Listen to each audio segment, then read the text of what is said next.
like to call to order the November 21st meeting of the Clearwater City Council. Our invocation this evening will be offered by Reverend Lee Hall Perkins from Mount Zion United Methodist Church, and our Pledge of Allegiance will be led by Mr. Poglaze. Pastor.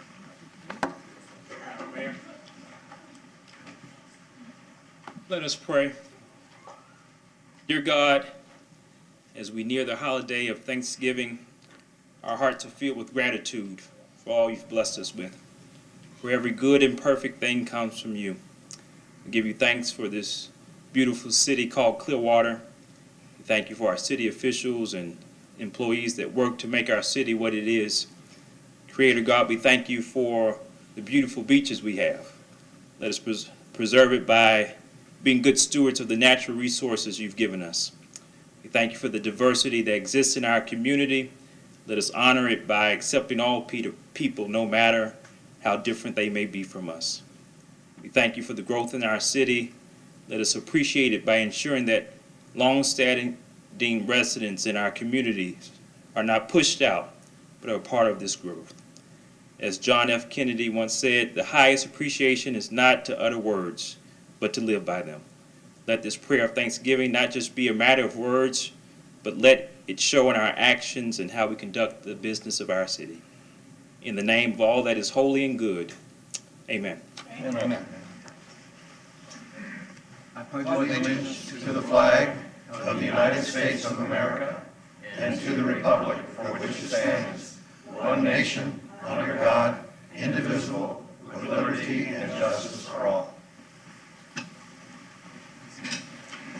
Pastor, thank you very much for joining us, and a happy Thanksgiving to you and the congregation. I appreciate that. Let me please remind you, if you have a cell phone or other device, to please silence it so that it doesn't go off during our meetings. Let me also ask that you show the speakers the same courtesy that you would want them to show you if you were speaking, whether you agree or disagree with them. To my left is Councilmember Dave Albritton. Good evening. Councilmember Hoyt Hamilton. Good evening. Our City Attorney Pam Aiken. Good evening. And our City Clerk Rosemary Call. Good evening. To my right is Councilmember Jay Poglaze. Hello. Councilmember Bob Cundiff. Hi, folks. Our City Manager Bill Horn. Good evening. And our Assistant City Manager Micah Maxwell. Good evening. Our first order of business is to recognize some very special people who have served the city of Clearwater, and our first recognition will be to the class of 2019 of the Citizens Academy. Yay!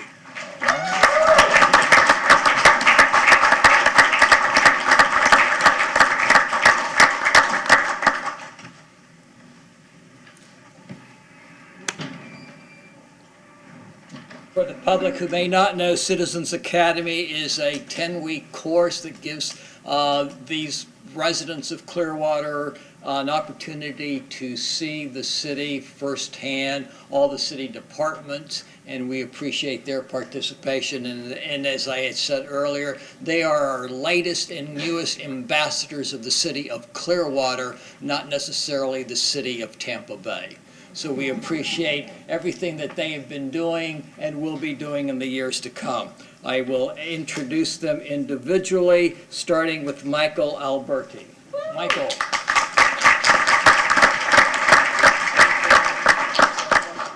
Yeah. Okay.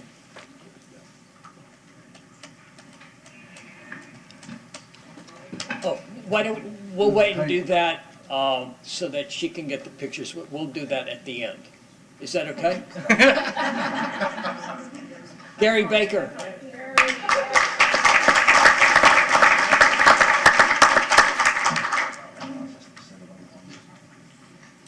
Julie Battaglio.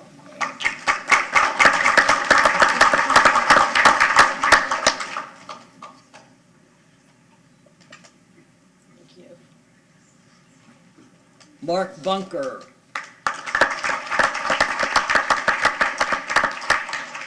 It was wonderful. It was a great experience. Lori Carter.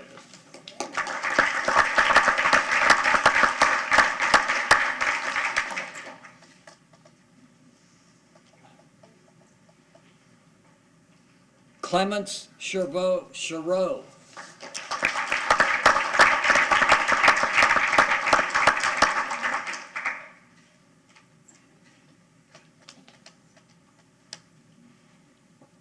Brian Falls.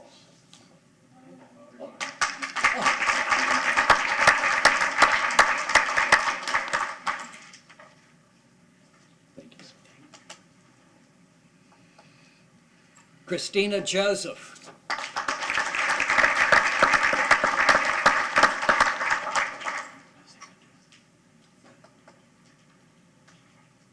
Kelly.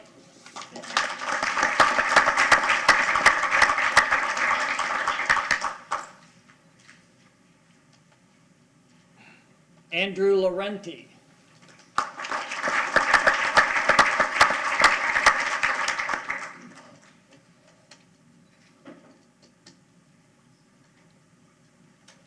Marita Lynch.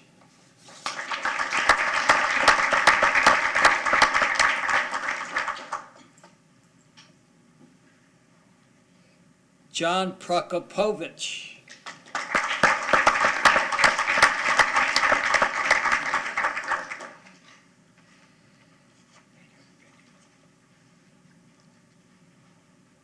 Bruce Rector.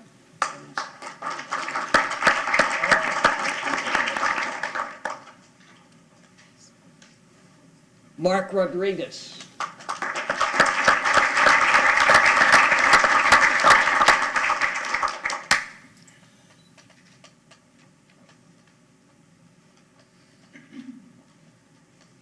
Usually the father graduates before the son, but in this case, the son graduated before the father. Carl Schrader.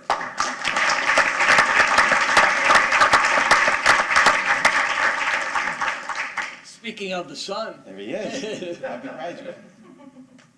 Thank you. Nancy Scanchi.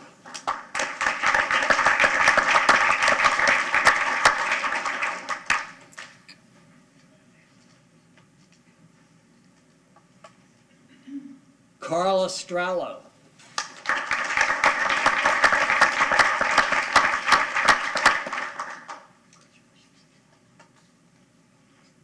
Dana Sullivan.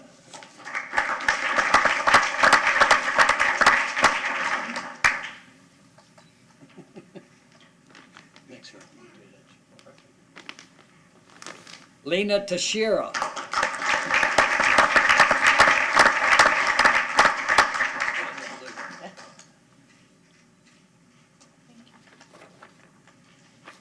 And Scott Thomas.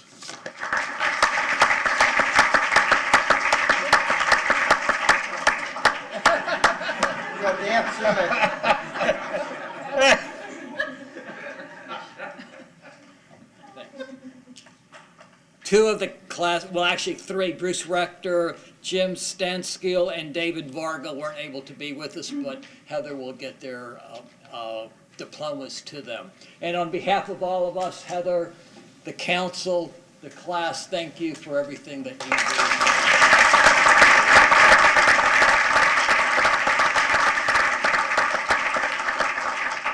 And with that, the class of 2019, go say hello to council. Come on.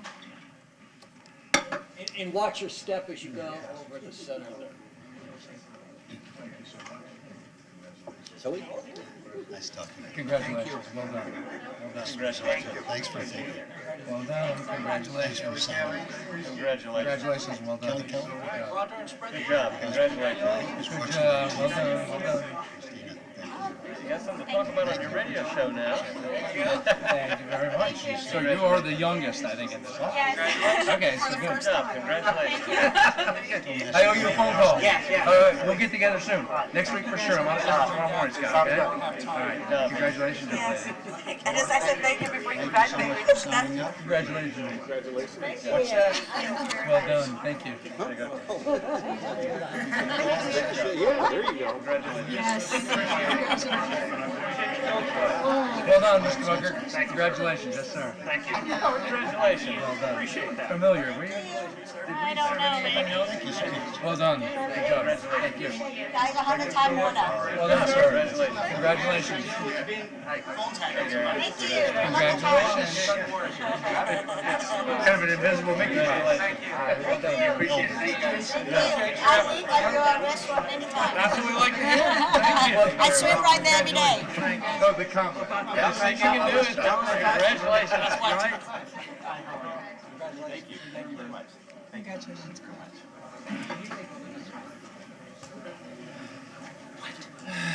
Our October 2019 Employee of the Month Award goes to Aiden Chavez of the Police Department. Aiden,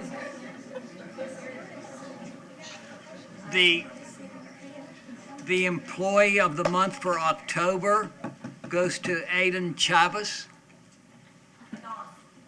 Adon, I'm sorry. Adon, come on forward.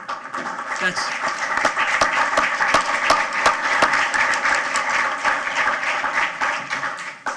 Adon Chavis was working at the pier at the time of this event, but his actions couldn't go unnoticed.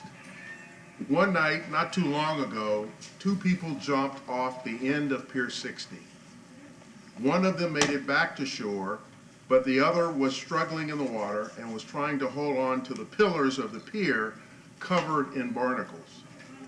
He was quickly being swept away and underwater from the waves. Someone ran into the bait shop to notify staff of what was happening, and Adon ran out to the end of the pier to throw the life preserver to the jumper. The jumper grabbed a hold of it, and Adon pulled him towards the bait house. All the while, Adon kept talking to him and telling him to hold on to the life ring until he was brought to the sandbar. Staff communicated with 911 and on-scene police in order to get the help needed for the situation. The jumper's friend assisted him to shore, where they were met by EMS. Adon's quick action and ability to stay calm saved this person's life. Adon went above and beyond his job duties at Pier 60. Adon Chavis, Police Communication Operator Trainee, October 2019 Employee of the Month.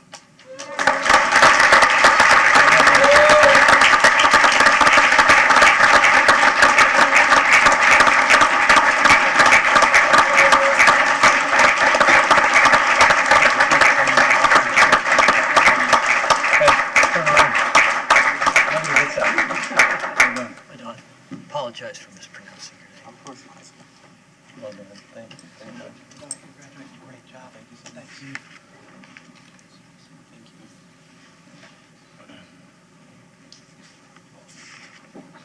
Council, are there any addition or corrections to the minutes of November the 7th? Move to be approved.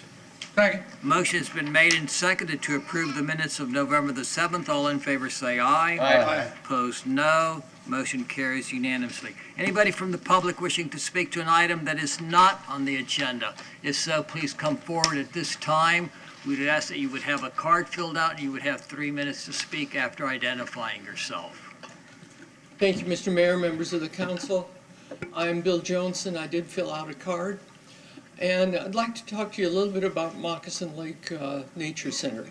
I found myself out there several times within the last 6 months, and I'm very impressed with the renovations that have been completed out there. Staff did a great job. I know the volunteers are very active out there as well, and the Birds of Prey exhibit. I would caution you, or encourage you rather, that if you have an opportunity to expand that park through a strategic acquisition of adjoining land, I think that would be a wonderful expenditure of impact fees. Thank you. Anybody else from the public wishing to speak to an item not on the agenda? Again, all we ask is you have a card filled out and come forward and speak after you identify yourself. Good evening, Lena Teixeira, 522 Cleveland Street. I am here as a representative of the Downtown Merchants Association, And we would like to pick up on a conversation led by Councilman Poglaze in this week's earlier work session. I was just given by my Vice President, Carolyn, a letter that she drafted. She's requested that I read it tonight. She has also collected 130 signatures in the hopes that we can save a lot of time and respect everyone's time by not having everyone repeat the same message. So allow me to read it. Dear Councilman, with this letter, the Downtown Clearwater Merchants Association is formalizing our request to make the current parking situation a priority. We have received all drafts of the parking study and now only question as to when a practical solution for enough parking will be fully addressed. We welcome more retail stores and restaurants to our downtown, but it is a double-edged sword. With each new establishment opening, less parking is available for existing and new merchants alike for their customers. We acknowledge more parking has been made available with the removal of the meters from the old City Hall location, but this is only a temporary measure that does not necessarily factor into the long-term growth and development of the downtown corridor. We, as merchants of the downtown core, respectfully request that the parking strategy and solution for these servicing downtown be made a top priority. We need to know when, where, and how big a footprint parking will be given to service the needs of those businesses who are here and who are moving here in good faith and need the support parking gives us to build and maintain a vibrant downtown. So this letter and these signatures collected represent our intention to continue to support the growth and development of downtown through the businesses that we own, manage, or are employed at. We thank you for your consideration. So again, there's a roughly 130 signatures collected today alone. I would like to add, this discussion has been years. We have received a referendum for the park. We've had studies. We've given petitions. We need something concrete. We are fighting for our livelihoods, and parking is an infrastructure that the city must give us as a tool. Thank you very much. Anybody else from the public wishing to speak?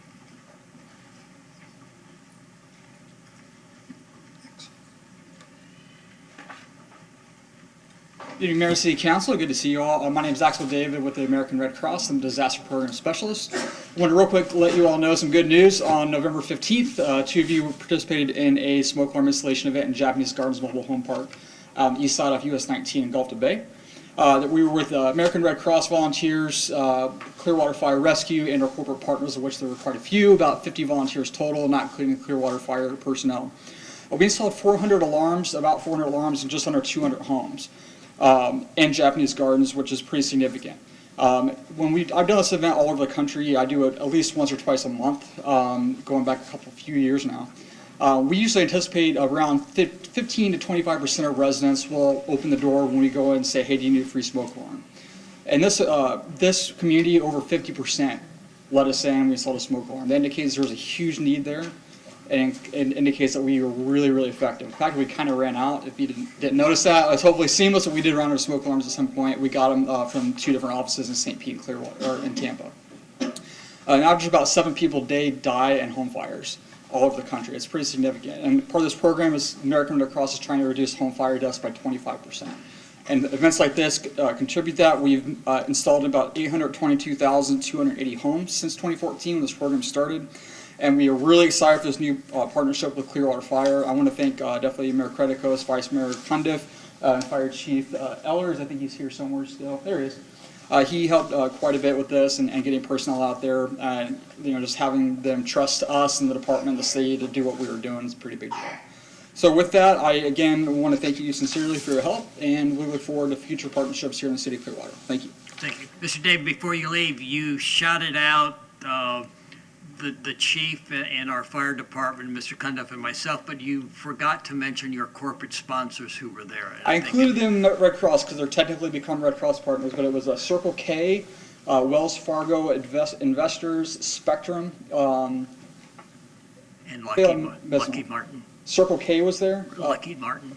Lockheed Martin was there. I think they're in Oldsmar. Of course, we also had volunteers from the community in Japanese Gardens Mobile Home Park also participate. We had about 10 from there too. So we definitely appreciate all their help, and we'll be doing it again soon. And thank you to the Red Cross for helping us out, and I appreciate that. Thanks. Anybody else? Again, you make sure you have a card filled out and come forward. I'm going to talk on top of this. Don't stop my minutes until I get this thing going. You gotta state your name. I didn't say my name yet, right? So let me get this going.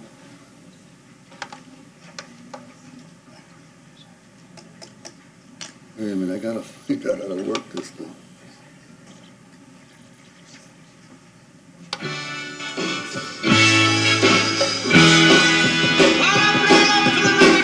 Get into the mood. I don't like Your name, sir. Coachman Commons. Sir, your name. What? Your name. Say what? Oh, my name. Thank you, sir. My name is William Neubauer. I own property in downtown Clearwater. And I don't care for the name Coachman Commons when you are sitting on a gold mine. I don't care if Scientology builds the Empire State Building or they can build New York City. You've got a gold mine there if you named it Coachman Magical Mystery Park. Mr. Disney came out with a mouse. He says, what am I going to call this place? He says, am I going to call it Disney Commons? He called it Disney's Magical Kingdom. The Magic Kingdom. You're going to have bands there. Every band that comes here will know. All right, there we go. All right, so we got that one. Years ago, the city or somebody on the block, the board along Cleveland Street asked for ideas for naming new downtown development. I mentioned the Beatles and Paul McCartney. From that, I think Imagine Clearwater came from. Now I'm asking you to use your imagination. Common is common. It's not, it's ordinary. Music is magical. Can you compose music? You know anything about music? It's magical because you don't know nothing about it. You don't know nothing about it. You don't have, it's magical. Talking is hard. Never mind putting words to music. It's hard.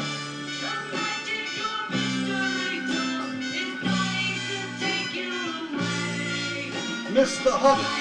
Now I'm not, but I'm Mr. Hubbard, I got the Freeman magazine here. In that hole that he's gonna build, is gonna be imprinted in his little quote. 3 times in that little quote he says, magic, magic, magical becomes beautiful when things, and if you don't have it, nothing happens. I'm gonna play this one. I got 3 minutes for it. Hang on. Oh shit. Well, let me grab it. No, it's almost finished. I'm nervous. He says, Hubbard says, things cease to be magical and beautiful. It's on page 84 in this book. See, things cease to be magical and beautiful. All right, you're sitting on a gold mine. All right, sit down.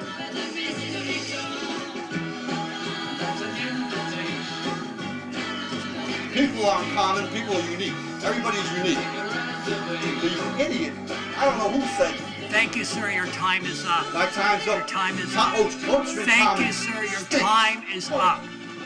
And would you please turn that off? Imagination. Thank you, sir.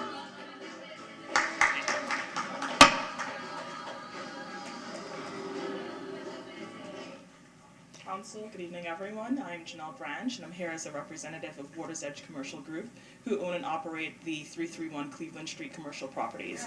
I will be very brief. 2016, we were approached by a large restaurateur who issued a letter of intent, who also prepared a proposal, and at the time of signing, they asked a very simple question. By the way, where are our patrons, our staffs, and our future customers going to park? And we did not have an answer for them. I am here to urge council members to make it a priority, essentially to focus on parking. We are losing valuable tenants in the downtown. That would have been a 15-year commitment that we have now no success story to speak on. Thank you very much for your time.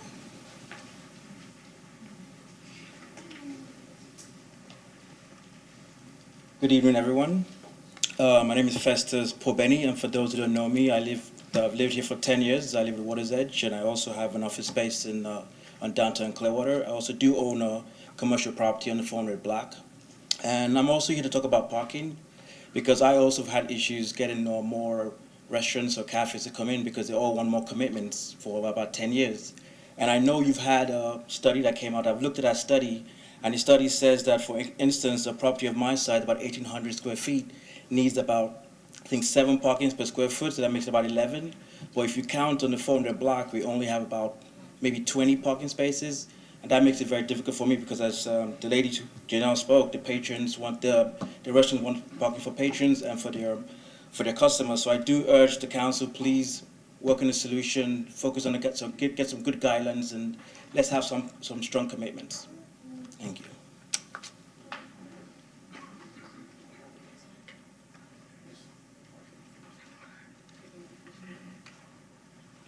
Hello, I'm Dan Shublin, Clear Sky Restaurants. I'm sorry I don't have any accompanying music, but the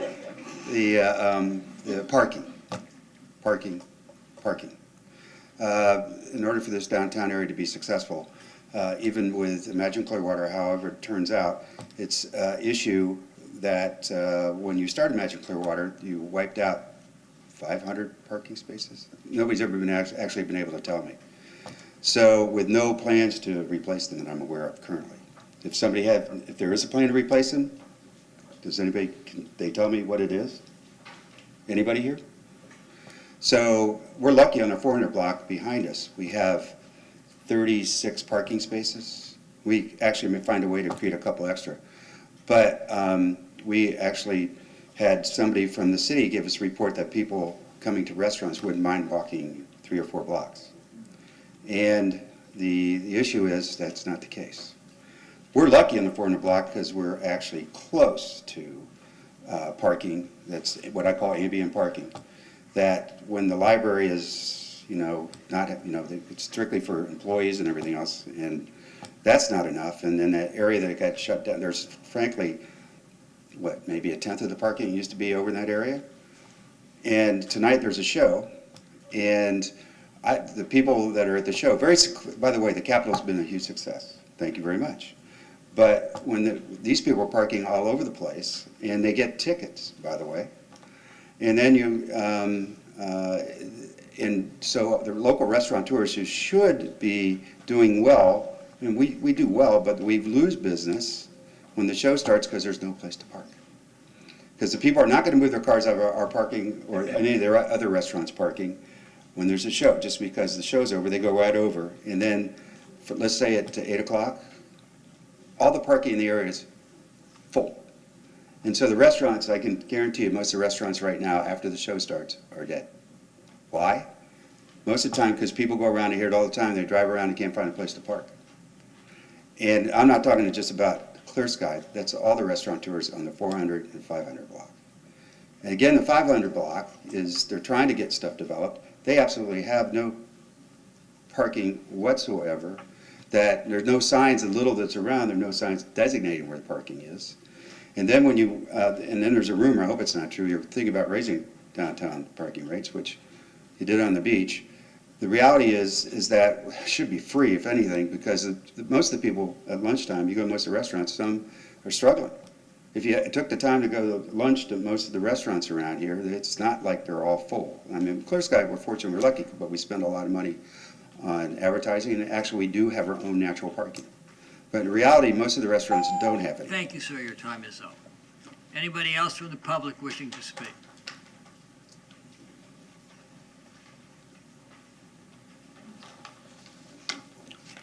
Hello, my name is Vijaya Srinivasa, and I'm a resident of downtown Clearwater. I'm staying at 628 Cleveland Street. So I'm here to read a statement about parking problem in the Clearwater downtown. I have been part of downtown community for over 3 years now, as downtown Clearwater is my home, my workplace and playground. When I come to this city, I immediately decided that I want to be part of this solution and change this area. But despite many challenges the downtown faced, I decided to commit even more by moving my staffing company from Tampa to Clearwater downtown on Cleveland Street. When a client comes to visit me, it becomes a lottery where they are going to get a parking space, whether they can park near to my office or they park 2 blocks away and then walk all the way, and I have to postpone meeting for 10 minutes. I'm on a ground floor tenant on 500 block, and my landlord has 0 parking spaces available in my lease, and the same applies to most of the downtown businesses. If you're looking for a reason why this downtown doesn't work, look into the issue of parking.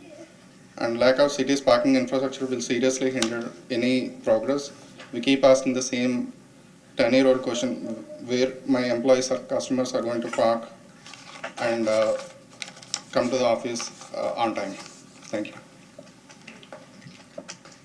Anybody else from the public wishing to speak to an item not on the agenda?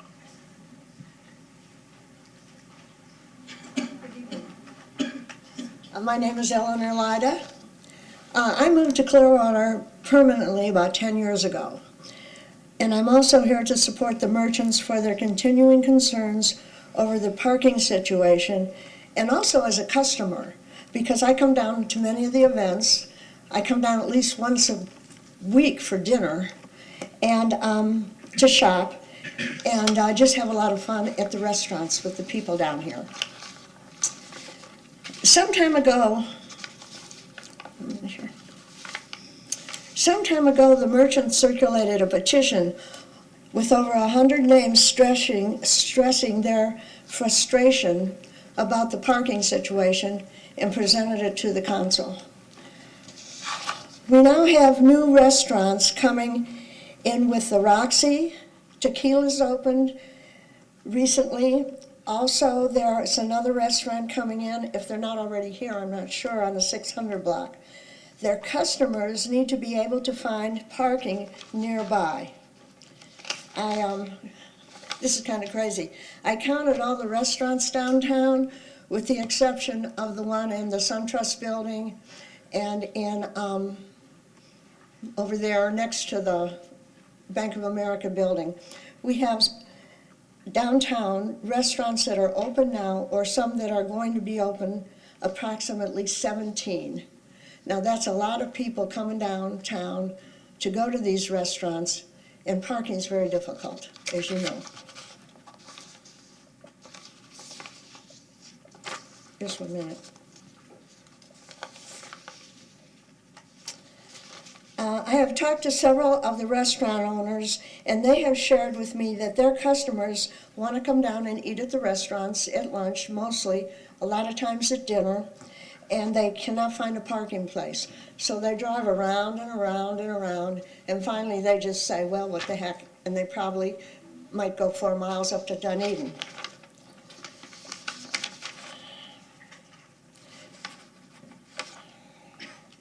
So, as stated in the DCMA letter to you, they have received several drafts of city parking studies, and now only one question remains as to when a solution will be addressed.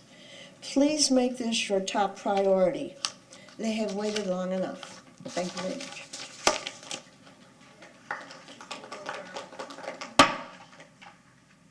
Thank you. Anybody else from the public wishing to speak to an item not on the agenda?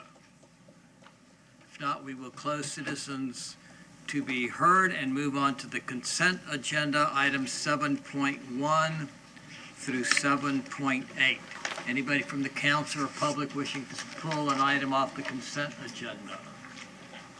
I would move approval of the consent agenda items 7.1 through 7.8. Second. Motion has been made and seconded to approve the consent agenda items 7.1 through 7.8. All in favor say aye. Aye. Opposed, no. Motion carries unanimously. Agenda item 8.1, Mr. Horn. Thank you, Mayor. Approve the annexation initial future land use map designation of residential urban, RU, and initial zoning atlas designation of low medium density residential LMDR district for 2048, the mall, and pass ordinances 9328-19, 9329-19, and 9330-19 on first reading. Ms. Clayton. Good evening, Gina Clayton, Planning and Development Department. The applicant is seeking to annex the single-family home into the city in order to receive sanitary sewer service and solid waste service. The property currently receives water service from the city, and the owner is aware of all the fees and costs they must bear to extend sewer service to the property. The property is contiguous on 3 sides and will be designated residential urban on the future land use map and low medium density residential on the zoning map. We don't anticipate any adverse impacts on city services, and we're recommending approval. Any questions of staff on agenda item 8.1? Anybody from the public wishing to speak to agenda item 8.1? I move to approve agenda item 8.1. Second. Motion has been made and seconded to approve agenda item 8.1. Comments, council? All in favor say aye. Aye. Opposed, no. Motion carries unanimously. Ms. Aiken. Ordinance number 9328-19, an ordinance of the City of Clearwater, Florida, annexing certain real property located on the west side of the mall, approximately 570 feet south of Union Street, whose post office address is 2048 The Mall, Clearwater, Florida 33755, into the corporate limits of the city and redefining the boundary lines of the city to include said addition, providing an effective date. I would move to pass ordinance 9328-19 on first reading. Second. Motion's been made and seconded to pass ordinance 9328-19 on first reading. Comments, council? All in favor say aye. Aye. Opposed, no.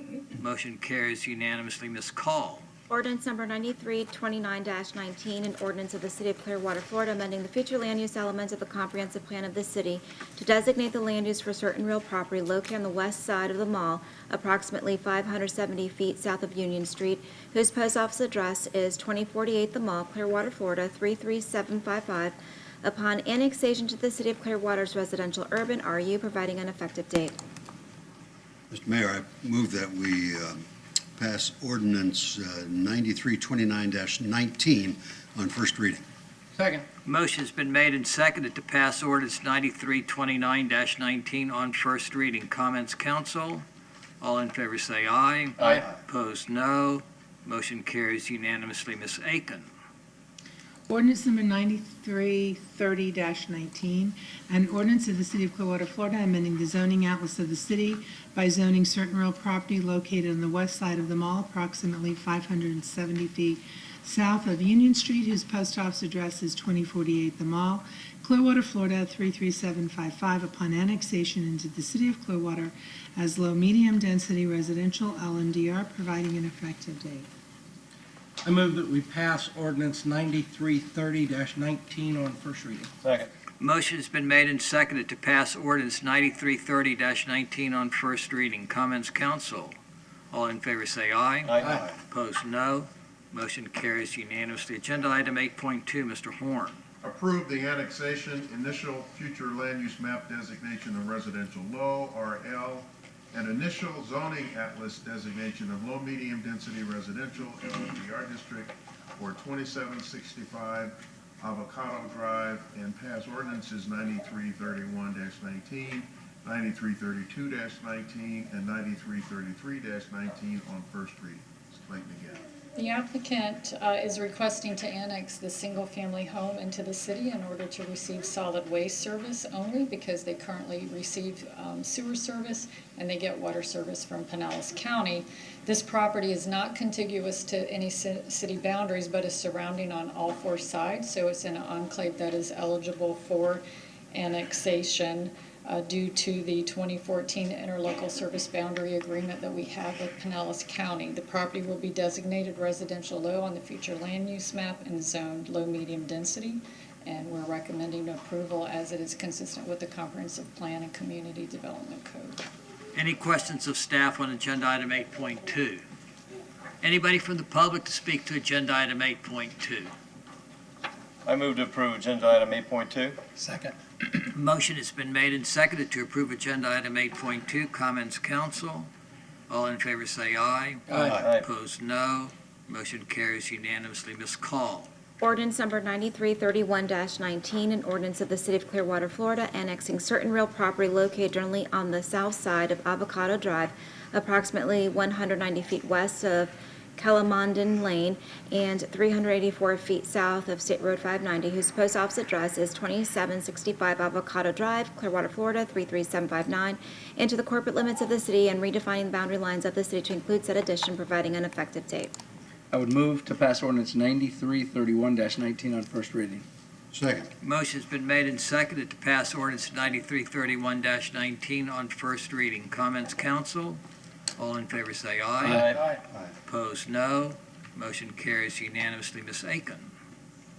Ordinance number 9332-19, an ordinance of the City of Clearwater, Florida, amending the future land use element of the comprehensive plan of the city to designate the land use for certain real property located generally on the south side of Avocado Drive, approximately 190 feet west of Calamandan Lane and 384 feet south of State Road 590. His post office address is 2765 Avocado Drive, Clearwater, Florida 33759. Upon annexation into the City of Clearwater as residential low, RL, providing an effective date. I move that we pass ordinance number 9332-19 on first reading. Second. Motion's been made and seconded to pass ordinance 9332-19 on first reading. Comments, council? All in favor say aye. Aye. Opposed, no. Motion carries unanimously. Ms. Call. Ordinance number 9333-19, an ordinance of the City of Clearwater, Florida, amending the zoning atlas of the city by zoning certain real property located generally on the south side of Avocado Drive, approximately 190 feet west of Calamandan Lane, and 384 feet south of State Road 590, whose post office address is 2765 Avocado Drive, Clearwater, Florida 33759, upon annexation to the City of Clearwater's low-medium density residential LMDR, providing an effective date. I move that we pass ordinance 9333-19 on first reading. Second. Motion's been made and seconded to pass ordinance 9333-19 on first reading. Comments, council? All in favor say aye. Aye. Opposed, no. Motion carries unanimously. Agenda item 8.3, Mr. Horn. Approve the annexation, initial future land use map designation of residential low, RL, and initial zoning atlas designation of low medium density residential, LMDR district for 1717 Grove Drive, and pass ordinances 9334-19, 9335-19, and 9336-19 on first reading. This property owner is requesting to annex a single-family home in order to receive sanitary sewer and solid waste service. This property is located in an enclave and it's surrounded on all sides. So with this annexation, you will eliminate an enclave. The property will be designated residential low on the future land use map and zoned low-medium density. The owner has paid all the required impact and assessment fees for sewer service, and they will continue to receive service for water from Pinellas County. And we are recommending approval as it is consistent with the comprehensive plan and community development code. Any questions of staff on agenda item 8.3? I just have Mr. Kundo. a question. Well, thank you. The image is gone. Oh, This is north of 590, correct. and is there a cross street on Grove, or is this, Harris would be the closest. can you lower that just a little bit? Sure. Okay, so This is Terrace. it's before. Yeah, this is an area we've done a lot of annexation in over the years. All right, that's all I need. Thank you. Anybody from the public to speak to agenda item 8.3? I move to approve agenda item 8.3. Second. Motion has been made and seconded to approve agenda item 8.3. Comments, council? All in favor say aye. Aye. Opposed, no. Motion carries unanimously. Ms. Aiken. Ordinance number 9334-19, an ordinance of the City of Clearwater, Florida, annexing certain real property located generally on the east side of Grove Drive, approximately 395 feet north of State Road 590. Whose post office address is 1717 Grove Drive, Clearwater, Florida 33759, into the corporate limits of the city and redefining the boundary lines of the city to include said addition, providing an effective date. I would move to pass ordinance 9334-19 on first reading. Second. Motion's been made and seconded to pass ordinance 9334-19 on first reading. Comments, council? All in favor say aye. Aye. Opposed, no. Motion carries unanimously. Ms. Call. Ordinance number 9335-19, an ordinance of the City of Clearwater, Florida, amending the future land use element of the comprehensive plan of the city to designate the land use for certain real property located generally on the east side of Grove Drive, approximately 395 feet north of State Road 590, whose post office address is 1717 Grove Drive, Clearwater, Florida 33759, upon annexation to the City of Clearwater's residential low RL, providing an effective date. I move to approve ordinance number 9335-19 on first reading. Second. Motion's been made and seconded to pass ordinance 9335-19 on first reading. Comments, council? All in favor say aye. Aye. Opposed, no. Motion carries unanimously. Ms. Aiken. Ordinance number 9336-19, an ordinance of the City of Clearwater, Florida, amending the zoning atlas of the city by zoning certain real property located generally on the east side of Grove Drive, approximately 395 feet north of State Road 590, whose post office address is 1717 Grove Drive, Clearwater, Florida 33759, upon annexation in the City of Clearwater as low-medium density residential LMDR, providing an effective date. I move that we pass ordinance 9336-19 on first reading. Second. Motion's been made and seconded to pass ordinance 9336-19 on first reading. Comments, council? All in favor say aye. Aye. Opposed, no. Motion carries unanimously. Agenda item 8.4, Mr. Horn. Approve amendments to Beach by Design, a preliminary design for Clearwater Beach and design guidelines to update the public boardwalk standards in Marina District Boardwalk Design Guidelines and Specifications, and pass ordinance number 9340-19 on first reading. This proposed ordinance makes amendments to Appendix B of Beach by Design, which contains the Clearwater Marina District Boardwalk Design Guidelines and Specification. This appendix was added to the plan back in 2013 to provide construction and design specifications for the public boardwalk to ensure that as the private sector built a boardwalk, it would have a consistent quality and design. Based on the experience that we had when we built the Papaya Street entry node, it was determined some changes needed to be made to those specifications. And many of the changes that you find in the proposed ordinance are editorial in nature, and some relate to minor changes related to clarifying that turtle lighting is required. Turtle-friendly lighting is required, and that the benches and trash receptacles will be given to the owners by the city instead of specifying a particular kind to buy. Other changes relate to allowable type and size of landscape materials, pile sizes, and then the typical section for the boardwalk detail. And that's really all that's in the amendment. CDB reviewed it at their October 15th meeting and recommended approval unanimously. Any questions of staff on agenda item 8.4? Anybody from the public to speak to agenda item 8.4? I move to approve agenda item 8.4. Second. Wait. There's one person. Ms. Joseph, do you still wish to speak?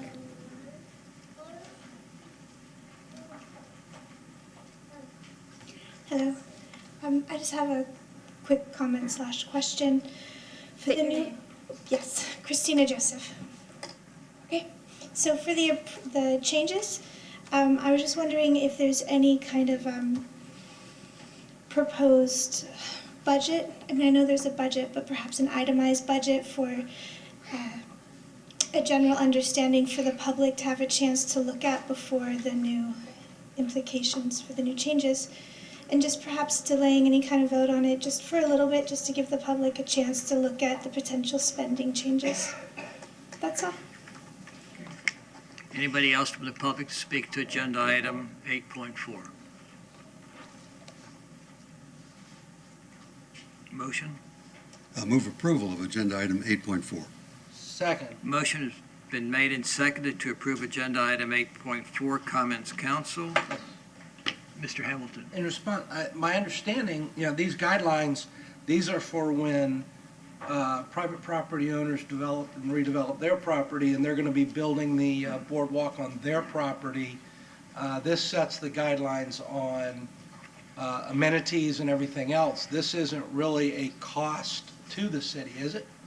Is my understanding of this Some of the items will be, trash receptacles, I guess, are being supplied, but this basically says this is what the boardwalk needs to look like, and these are the materials you need to use. It's Right. it's not really a budget item to the city itself, per se. Right, I did verify with Parks and Recreation because the language says that the city will provide them. I don't know what the exact cost is. Parks and Recreation told me it wasn't a great cost, but it would ensure uniformity and ease of maintenance since they're building it and we're gonna maintain it. So we want to tell them what to build. So the cost of the boardwalk is not borne by the residents. Motion's been made and seconded to approve agenda item 8.4. All in favor say aye. Aye. Opposed, no. Motion carries unanimously. Ms. Call. Ordinance number 9340-19, an ordinance of the City of Clearwater, Florida, making amendments to Beach by Design, a preliminary design for Clearwater Beach and design guidelines by amending Section 8, Appendix B, Clearwater Marina District Boardwalk Design Guidelines and Specifications to update the standards to which the public boardwalk must comply, by amending the table of contents to update the effective date reference for the guidelines and providing an effective date. I move to adopt resolution 1923. No, 9340. 9340 on first reading. 8.4. Oh, I'm sorry. I move to pass ordinance 9340-19 on first reading. Second. Motion's been made and seconded to pass ordinance 9340-19 on first reading. Comments, council? All in favor say aye. Aye. Opposed, no. Motion carries unanimously. Agenda item 8.5, Mr. Horn. Approve the second amendment to an existing development agreement between Triprop Clearwater LLC as assigned by Atlantic Properties, Enco Holdings LLC, Nakana Holdings LLC, the property owner, and the City of Clearwater for property located at 401, 411, 421, 425, and 431 South Gulfview Boulevard, which adds Exhibit A-1 to provide an updated legal description to include parcel 072915523800000780 to the subject site and replaces Exhibit B with Exhibit B-1 to provide new conceptual site plans and elevations, updates Exhibits C and D regarding any references to the legal description and proposed number of overall hotel units, adds Exhibit E, which provides specific language germane to the pedestrian bridge regarding construction and maintenance, and sets a new date by which time site plan approval must be obtained. Authorize the appropriate officials to execute same and adopt Resolution 19-23. Mr. Perry. Thank you. Mark Perry, Planning and Development. No changes have been made to the development proposal that was presented at the November 17th council meeting. Two changes were made regarding the development agreement as we discussed it at that meeting. The minimum number of parking spaces which will be made available to the public has been set at 230 spaces, and that's in the agreement. And section 6.1.3.5 is added, and that specifies that access to the public right-of-way from the pedestrian bridge is prohibited. So those have been made. Two other changes, we spoke about this at the last council meeting, two other changes were made to the recitals of the Second Amendment, and they pertain to ownership. Since the application was submitted and now the applicant is closed on the Post Corner Pizza site, so that's been reflected as well. Just to reiterate, I know we spoke about this before, 100 units were allocated from the reserve to this site as part of the original development agreement. No change to that is proposed. There are no units left in the reserve to allocate anyway. The general form and shape of the building is very much the same. What the additional parcel has done is loosened up the site a little bit and made for a better use for the parking garage and a better layout. If there are any questions for me, I'd be happy to try to answer them. Questions of staff on agenda item 8.5? No, sir. Mr. Cundiff? Did the total number of units increase because of the Yes. additional space? Yes, it's increased to 248 units, but the overall density is decreased a little bit, but that's because the parcel that came in at its base density of 50 units to the acre. So yes, the overall number of units has increased a little. And we don't have a definite answer yet about the, any pizza facility in that. No, that wasn't a code requirement, not yet anyway. We're still waiting. I'll leave that to the applicant to talk about. Any other questions? Mr. Perry, explain to us on Beach by Design setbacks that are required. Yes. Setbacks that are required may be altered as part of a level 2 flexible development agreement, flexible development application. The conceptual plan shows setbacks of 0 feet along the front, along Gulfview Boulevard. 15 feet is shown along 5th Street and Coronado Drive, though. The Community Development Code and Beach by Design, the relationship between the two is that Beach by Design rules, where Beach by Design is silent, the code kicks in. So the setbacks that are being proposed are consistent with both Beach by Design. Excuse me 1 second. Ma'am, I apologize. If you don't mind, are you here for this item? For agenda item 8.5? Okay. Thank you.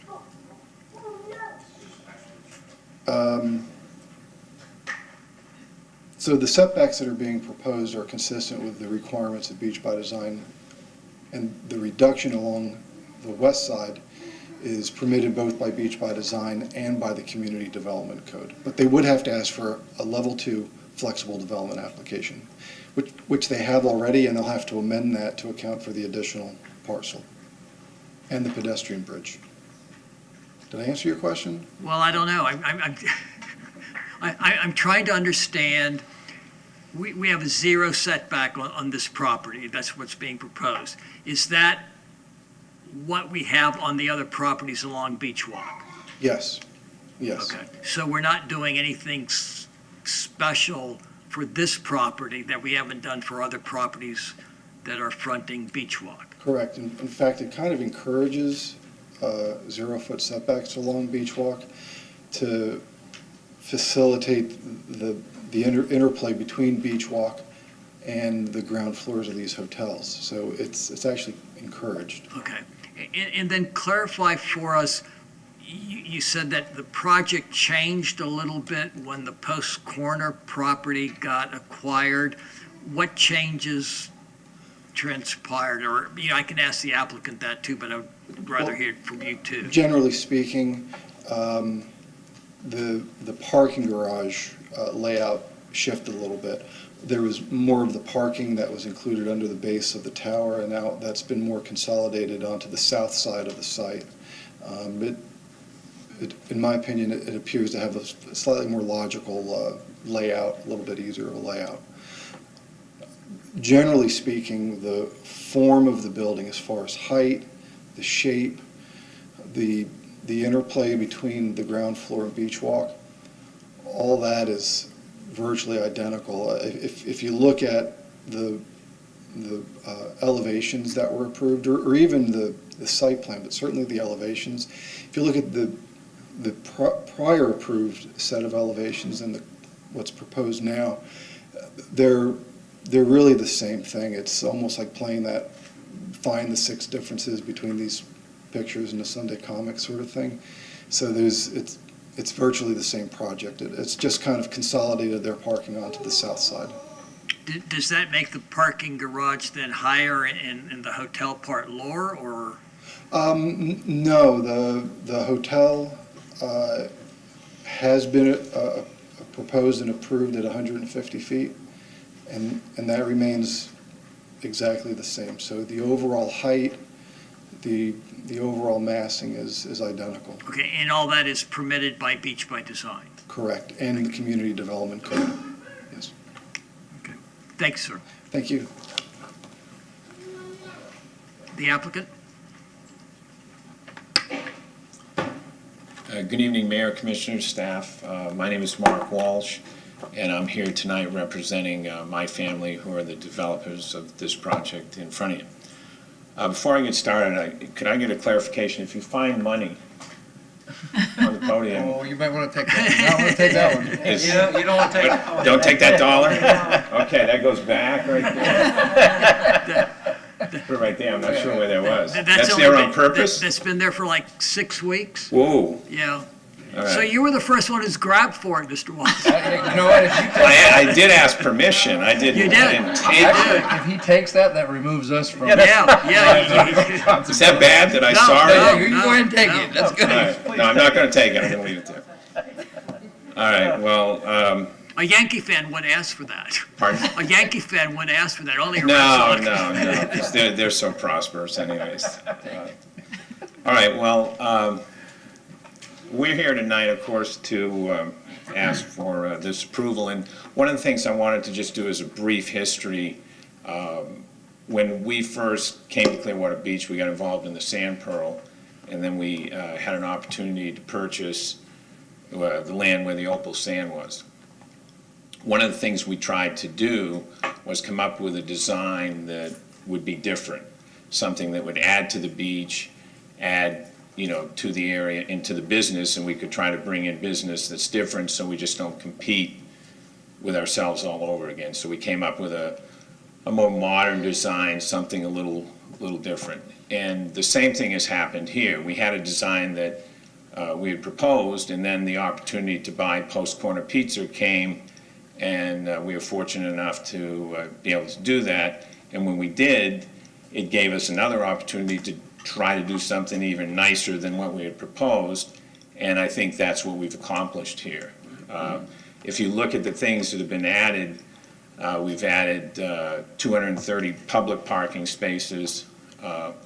We've been able to activate 6,000 square feet of retail and commercial space on the first floor of that garage, which as you walk by will give it more of a good retail feel.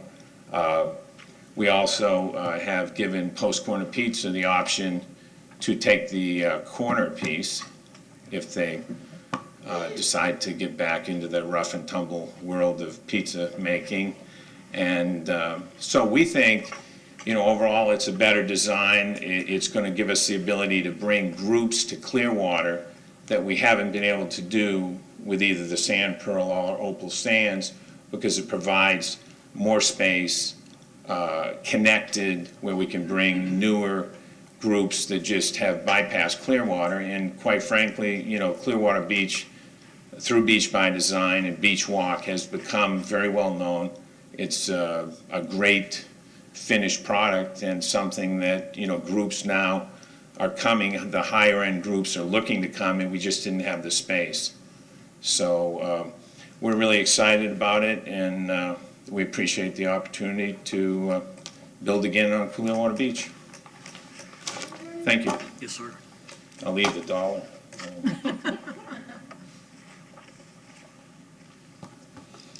Good evening. I'm Ed Armstrong. I'm an attorney with the law firm of Hillward Henderson, located at 600 Cleveland Street, Suite 800 in Clearwater. And because I'm a lawyer, I am going to take the dollar. Really appreciate it. That is it. We're done. We'll tell them where it went. No, don't tell him nothing. The other thing Mr. Walsh did a terrific job of giving you the context of how we got to this point tonight. The only thing I would like to add is that my partner, Ms. Cole, got a call in our office this morning from the neighbor, I'll call it to the south, expressing some concerns. And as was relayed to me, the concerns that were expressed by that neighboring property owner were more in the nature of site plan issues that will certainly be thoroughly vetted by the Community Development Board at that point in time. And we're going to we certainly want to be responsible neighbors. I think if you look at the history of ocean properties, they always have been, and they're going to continue to be. I don't have a whole lot else to add other than that, and we think that this is a huge, will enable a huge improvement at the south end of the beach, and we certainly would ask your approval tonight. Thank you, sir. Any questions of the applicant from council?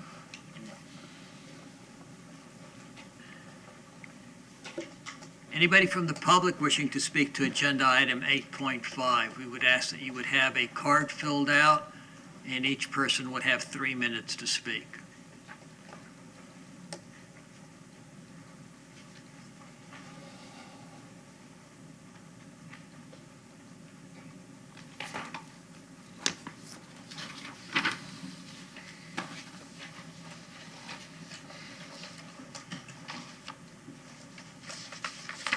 Before. Excuse me? I don't know if there's an extra one. I'm going to put one on the screen also. Can Panciota stand up, please? Okay, thank you. You have 4 minutes.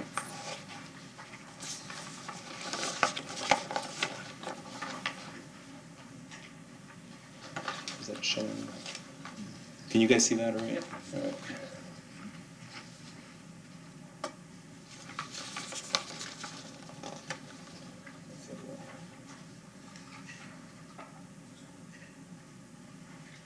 Okay. State your name. All right, so hello, everybody. My name is Michael Frangitas. I was here at the last commission meeting talking about the walkway and everything else that the group is building. I also got to meet one of the owners, Mark, which is a very nice man, and we're very happy to see the development of the beach and constantly improving, especially with what he did with some of the properties on the beach. Some of the concerns that I had and our other partners was 3 weeks ago, I went to the zoning department in downtown Clearwater, and on October 28th, which is the date that I have on here, I went there and they gave me this design right here that you see in front of you. This design right here does not show a parking garage, it just shows open parking lot. That design also showed palm trees, which was beautiful, nice and green, and it didn't affect the view of our customers or et cetera. So as you can see, none of these images display the parking garage next to our building, and there's nothing on there. So when I asked for plans to review it with my partners, there was nothing to review. This is what was given to us. So none of the renderings of the final plans were given to us. We're happy to sit down with Hellenic Properties to do some tweaking and to work with them. The original density development agreement back in September 24th, 2014 between the City of Clearwater and the developers did not include 21 additional units, an 8 to 9 story parking garage, or an elevated pedestrian bridge going across the roadway. We already have a crosswalk there. These changes to the agreement is not just an amendment as it's worded on your documents. This is a major redesign.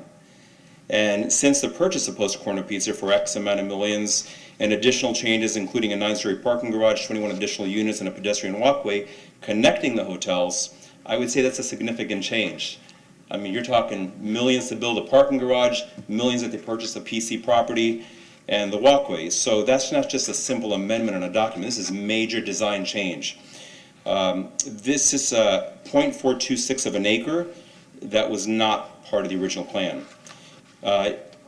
It has an open parking garage proposed with 0 setback on Gulf Boulevard, 6.2 foot setback from next to our property, which is Salty's Bar and Grill Restaurant. We are proposing that they move that parking garage to one of their 3 corners that they own. That doesn't affect anyone. We're opposed to the parking garage directly next to our dining room tables, which is 6 feet away. 6 feet away, we're going to have a 90-foot wall with open parking garage. So basically when somebody's having dinner, that we did get permit to build this place that you guys gave us, now we're going to have exhaust pipes on people's dinner tables, which is 6 feet away. So that I have a problem with. It has an open parking garage with 0 setback. Okay, I already said that. All right, we asked that the parking garage be redesigned to one of the 3 locations that are owned by our neighbors. Beach walk design was to encourage pedestrian walking, reduce the speed limit, adding curves to reduce the speed, and green wide sidewalks and a bridge that defeats the purpose of beach walk by design. So this right here is what it's going to look like after it goes up. So now they're going to have no view. All this that you see here is the new parking garage, and we've never seen that. You know, so I just took 2 stories of our building and blocked that in, and we got 8 stories, so it's about 9 including the roof. So the purpose of having this amendment accepted would hurt the value of our property. The purpose of beach by design was to give the beach an open look, green views. Thank you, sir. Your time is up. Okay. Anybody else from the public wishing to speak on the subject? Julia Casino.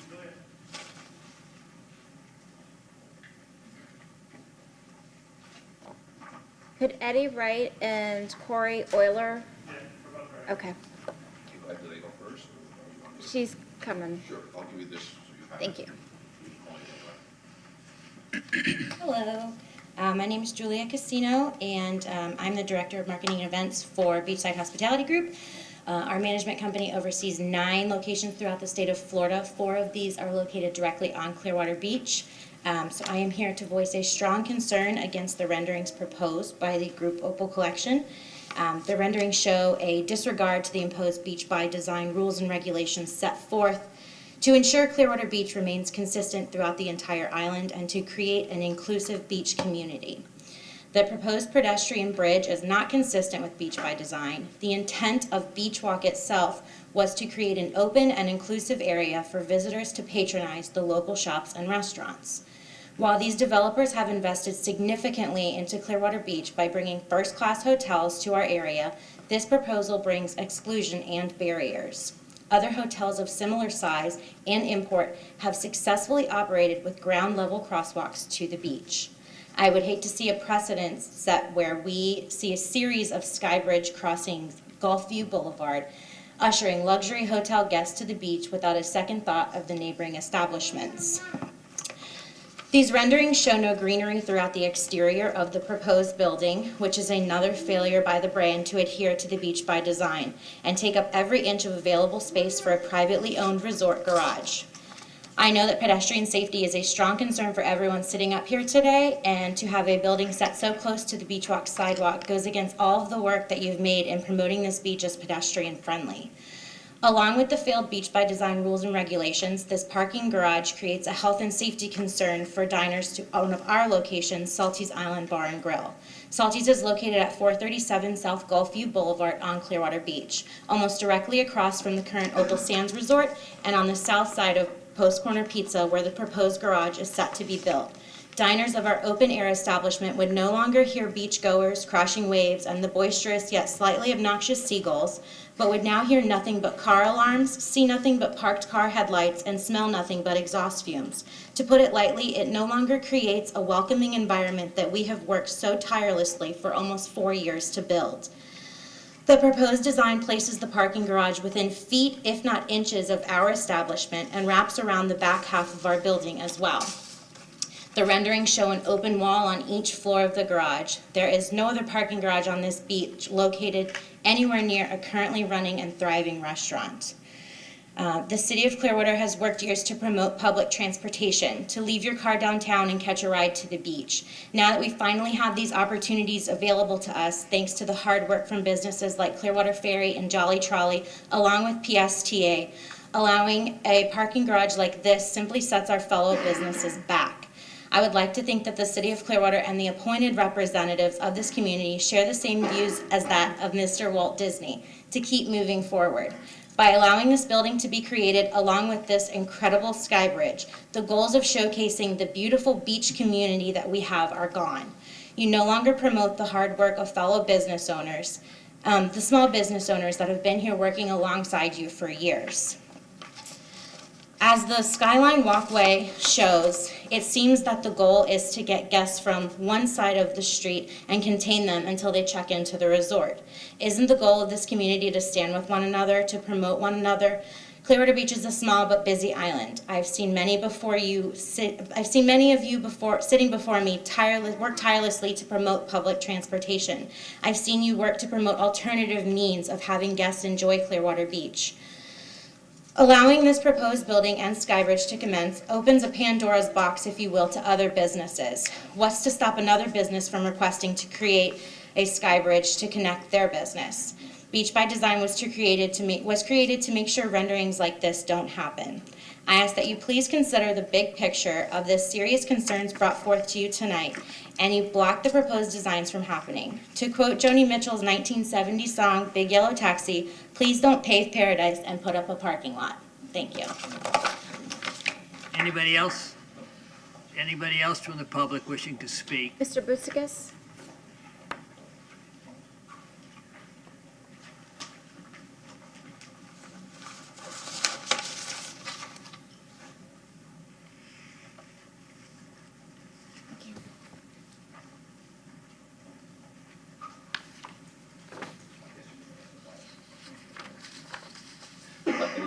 It's anything special, because I guess you can hear me from here, right? Okay, so my name is James Boutsikas. My wife is Mia Boutsikas, who's actually, the family purchased a property immediately adjacent to this development in 1972. My background is a contractor. I was thinking about like how long it's been. It's actually in January, it'll be 40 years. I first became a contractor licensed here in Pinellas County. So I wasn't really ever involved in what was happening on this property until Monday, I guess, when my wife showed me what bits and pieces as she was getting them. And what I just made a simple thing, because I was hearing comments like it's similar, it's a little change or what have you. The first page that you see there, the green represents the original site plan or the property of the original development agreement.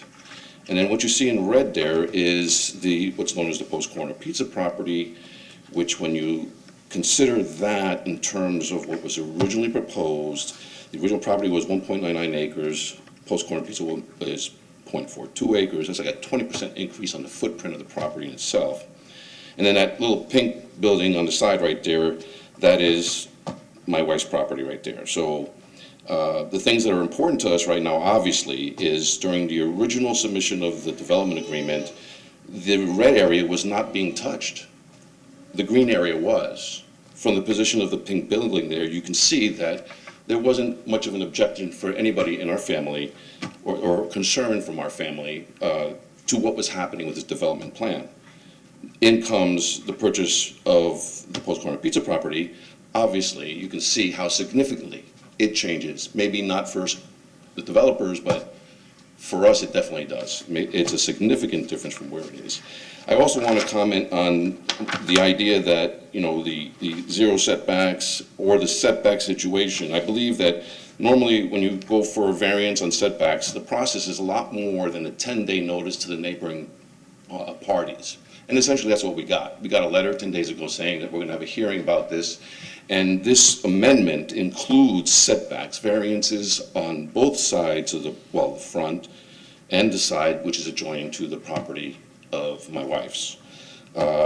I don't know that that is an acceptable consideration to say that this is a minor amendment. This is basically a reconsideration of the whole, when you're going to come up from the south in particular, you're coming up the south off a sidewalk on properties that we're required to build with setbacks, and all of a sudden you're going to see a large wall of a parking garage. This is a significant change. You go from having the original property in the green, where, yes, zero lot line may have been acceptable at that point in time because you had all that green area because of the Beach by Design.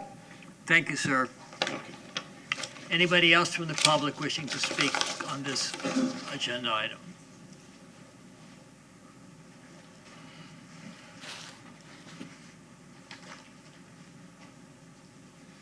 Good evening, Mr. Mayor, council members. My name is Rudolph Michalek. So happy to be back with you after a long summer. I would stand slightly opposed to this project for the following reason. When we look at all of the reserve density units that have already been authorized or assigned, that upon completion, we will now have a solid wall from Sandkey Bridge of 100 feet in height all the way up to Pier 60. And the fact that we now have a pedestrian walkway over the roadway almost looks like we're building a gigantic wall to cordon off either the beach from the people or the people from the beach. Maybe we're expecting an invasion, I'm not quite sure, because this is a much higher wall. So my general concern is the fact that we're having these huge projects being put up that are literally separating the beach from the rest of the areas. Granted, we have a walkway in which Beach by Design provides us the opportunity to walk in, but it's starting to remind me of castles that were built in Europe hundreds of years ago, where you entered the town or the area through a large gated way. And it almost looks like that's where we're getting with the beach. So I would really encourage the council to look very hard at the development, the continuing development of the Clearwater Beach area. I realize it brings in a great deal of revenue for the city, which is good. I realize that a lot of these projects are done with an attitude towards ensuring that we have a very good-looking community around us. But it really is when, in the afternoons, when you start driving down the two streets that are there, Gulfview or just the one on the other side, Coronado, you're basically in dark because these buildings are huge. And as I say, pretty soon, they're going to go from Sandkey Bridge, except for the Pier 60 area, all the way up to North Beach. Thank you very much. Anybody else from the public wishing to speak to agenda item 8.5?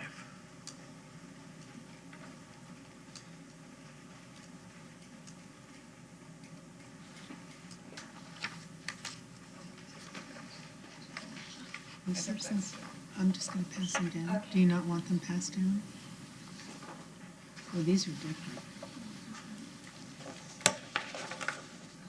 It's no good.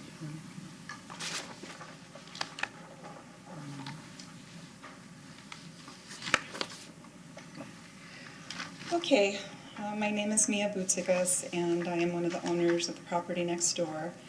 I want to say that we're not opposed to development on the beach, and that we were in favor of the original agreement, but we feel that this amendment is not really a small amendment, it's a major redesign. The drawing that I have put up there has in red where the Post Corner Pizza property was purchased. The green lines that I have are the green space, and that was with the original plan. If you look at the beginning with the 0 setback, it has all that green space, but then when you annex the Post Corner property where the red is, there's really no green space there, and right before the end of it is where the driveway to come out of that big parking garage is going to be. So I don't agree with that 0 setback. And I'm sorry, I'm really nervous. I'm not really good at speaking in public. As far as the bridge, we are completely opposed to the pedestrian bridge. We went through Beach Walk for how many years? We went through all the construction, and the poor tenants, you know, couldn't get any people to walk in because the road was upside down and closed, and one way one time, one way the other time, and we went and endured it because we knew the end result was going to be a bunch of people walking up and down Gulfview Boulevard. And by having a pedestrian bridge, it completely negates the whole, what we went through, and letting people walk and go into all the businesses that are there. The other drawing that I got here,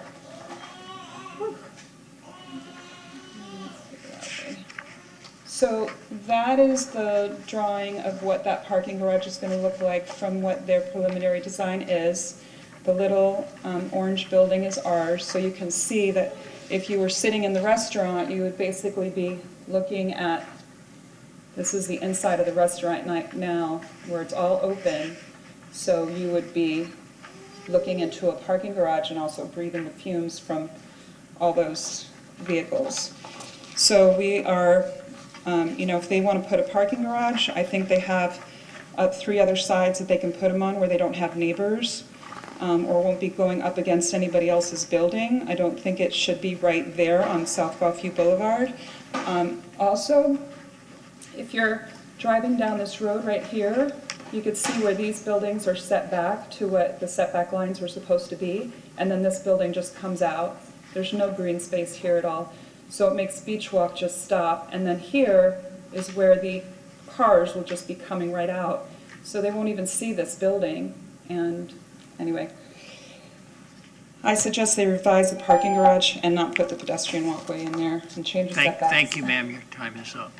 Anybody else from the public wishing to speak to agenda item 8.5? If not, I will close public comment.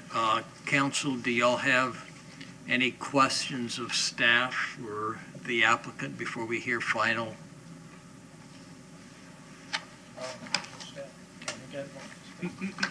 No questions, Council. Mr. Perry, explain to us, when did the parking garage come to your attention, to the staff's attention? The parking garage in what sense? Well, we're being told that the opponents to it have just found out that there was going to be a parking garage there. When did the city find out that there was going to be a parking garage on the Post Corner property? When they submitted for this second amendment. Which was when? Their submittal date.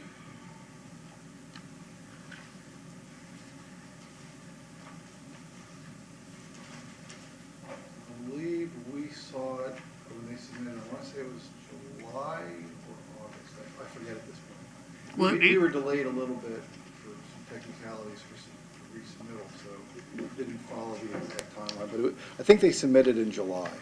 But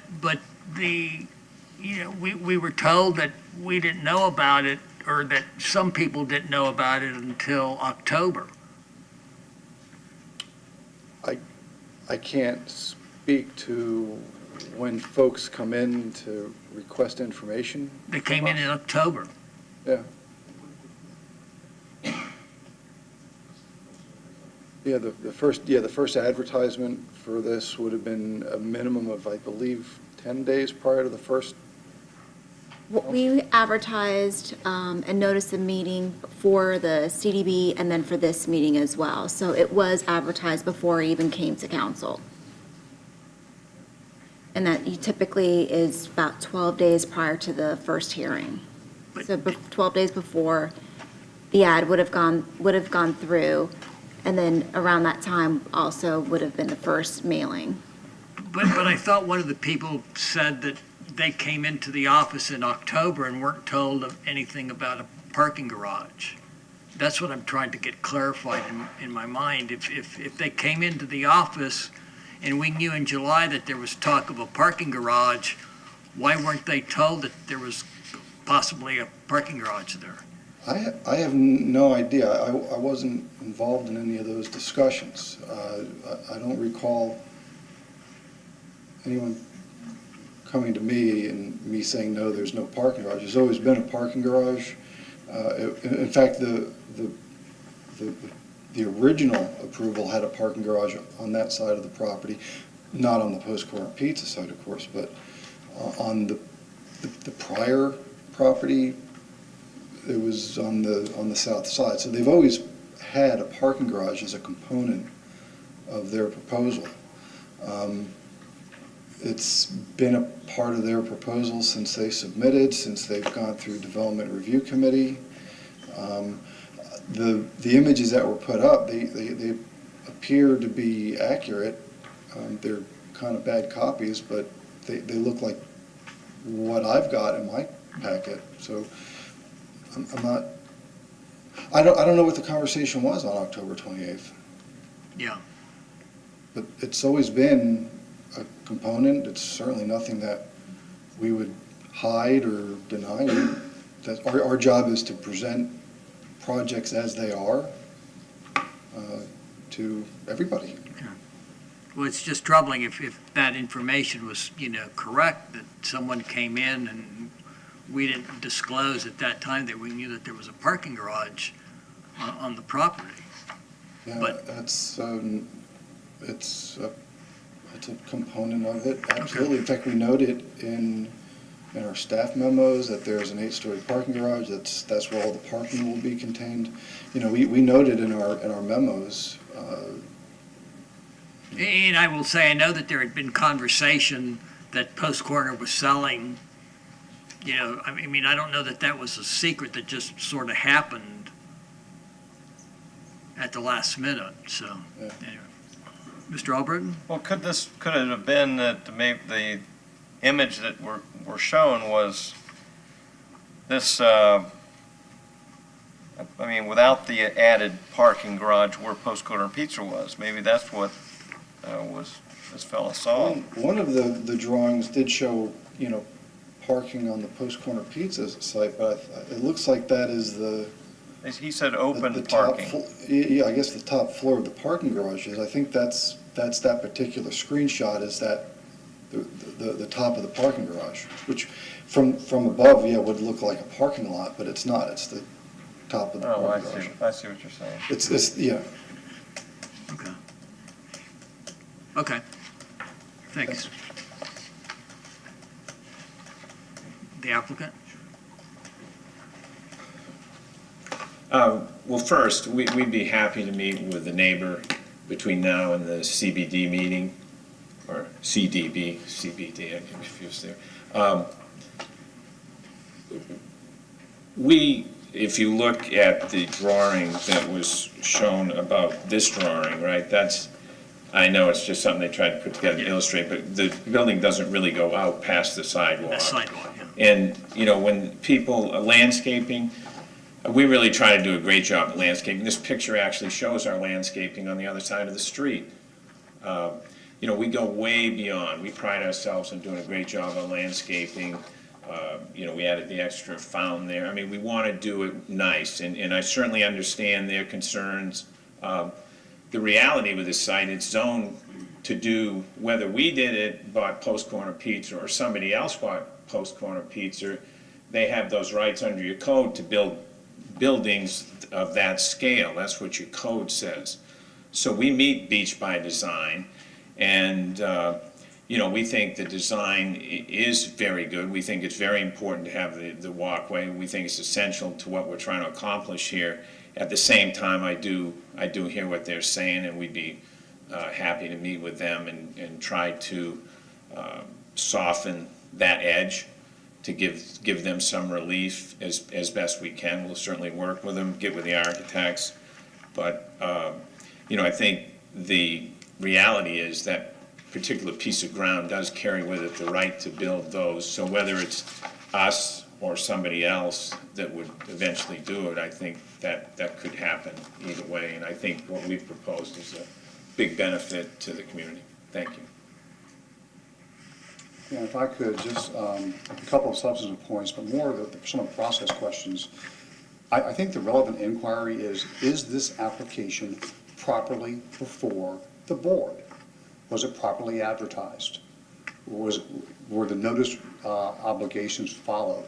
And if they were, I don't think it's appropriate to consider, well, somebody may not have seen it or had a misimpression or whatever. Either the plans were the planning department at the appropriate time for public inspection by everybody who chose to go look at it.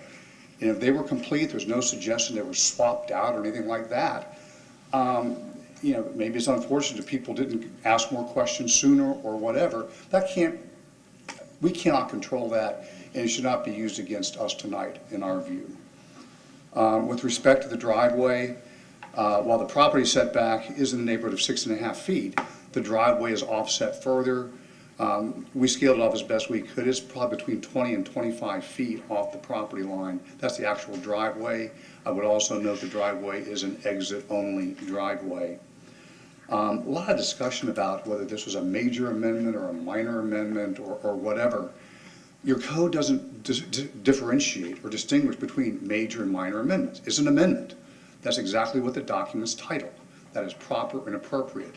And that's what you are considering tonight is our requested amendment to the development agreement. Don't get hung up on major or minor. It simply doesn't matter.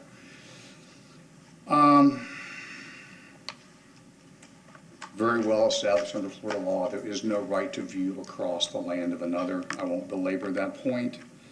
The larger point is we do comply with Beach by Design and the provisions of your land development code. You've heard testimony from your own staff to that effect. Also, this project, as proposed, as properly proposed before you tonight, is consistent with other projects approved by this council and actually constructed on Clearwater Beach. We're not doing anything different. This is consistent with existing development patterns. That ship has sailed. It is hard to come in now and argue, we don't like the development patterns. They've already been established by the actions of this council.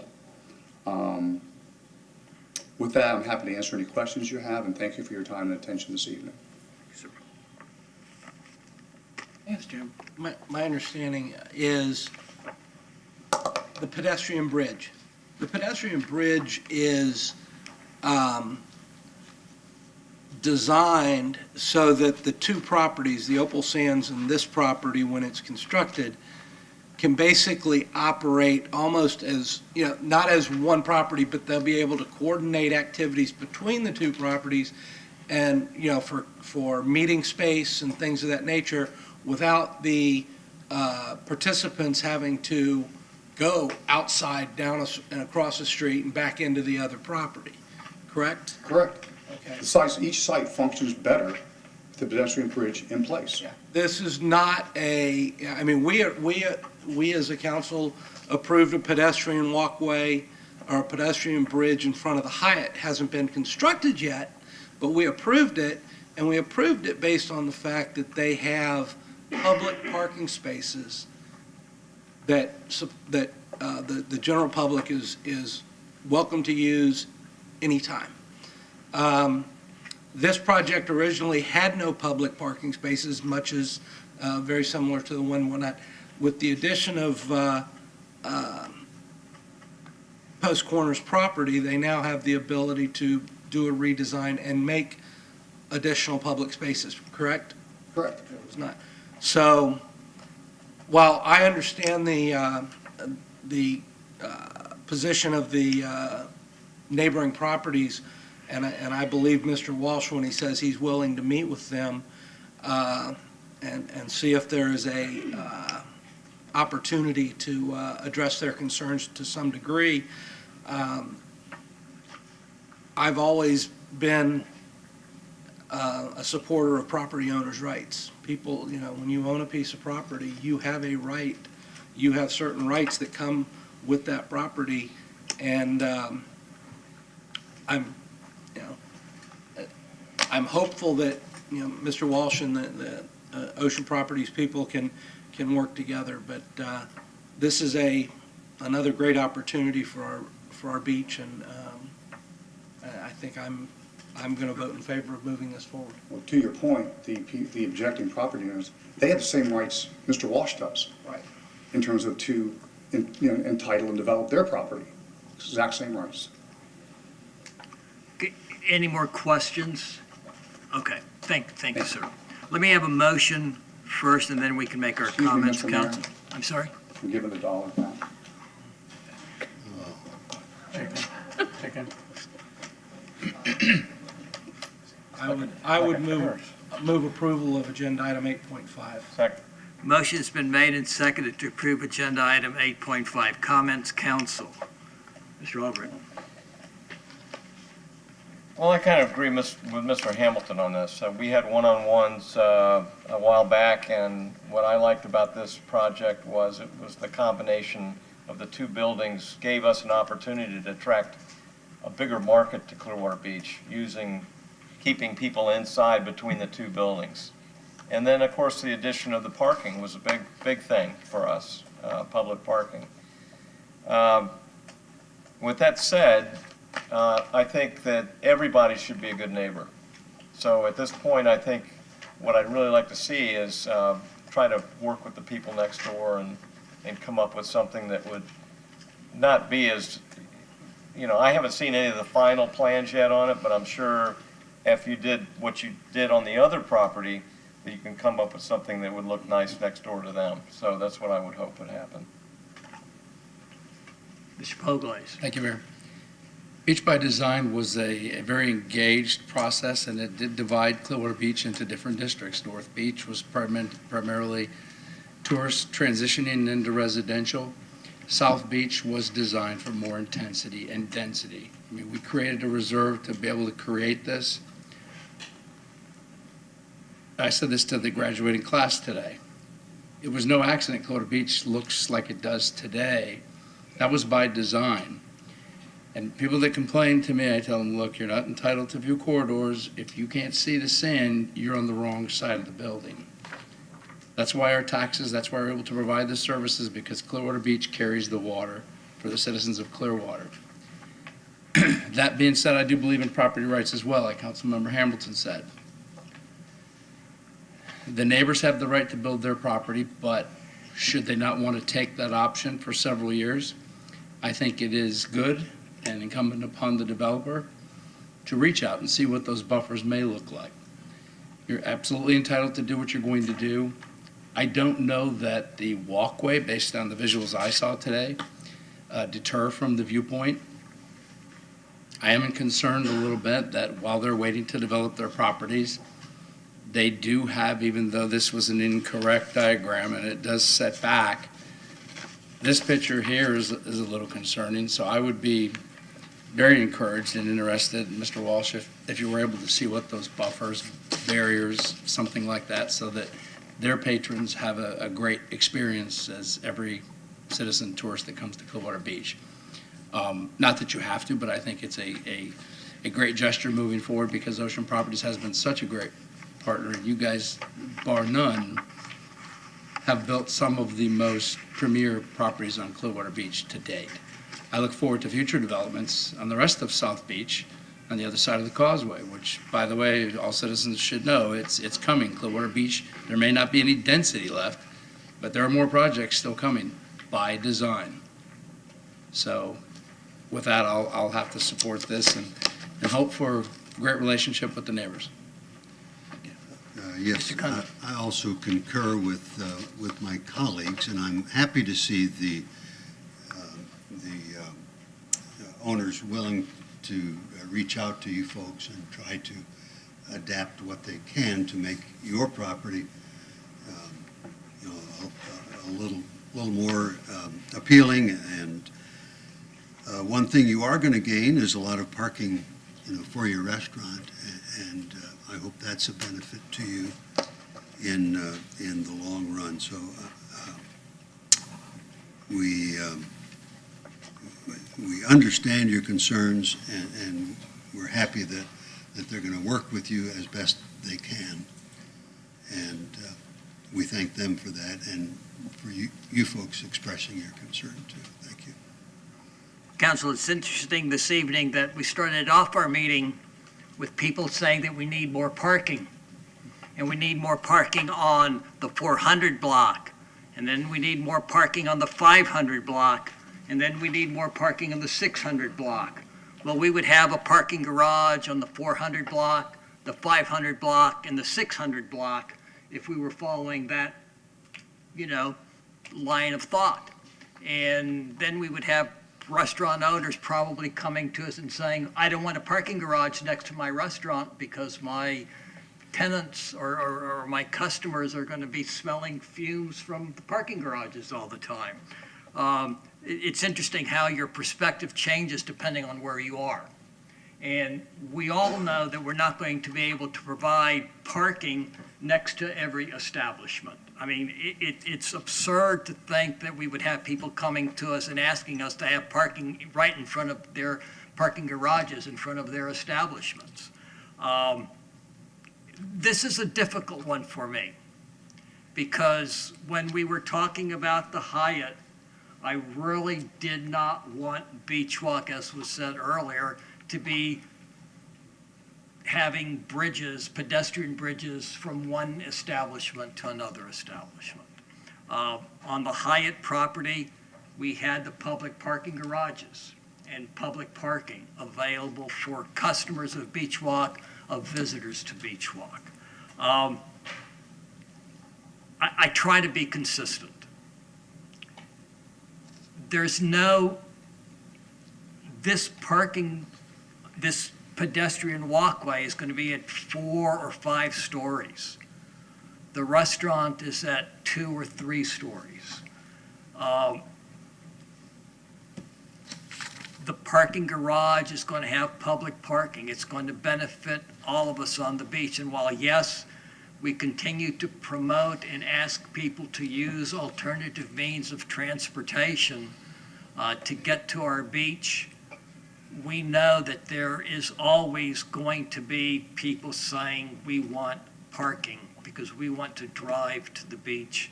It doesn't matter whether it takes us 15 minutes to get there or 45 minutes to get there.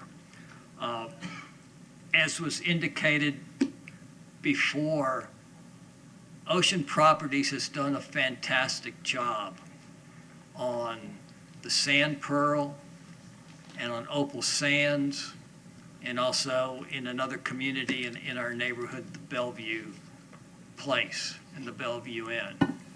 I don't doubt that they're going to have a product that we are all going to be very proud of. And I kidded Mr. Walsh earlier about the Yankees and the Red Sox because he's a big Red Sox fan, and I've been a big Yankee fan all my life.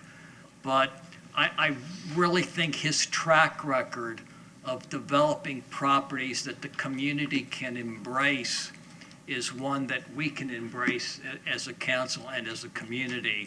And I feel confident that he will work with all of us to make sure that while it might not be exactly what we want, it will be something that will be acceptable and will benefit his property and the adjacent properties as well. So that's going to be something we're going to count on you to help us achieve.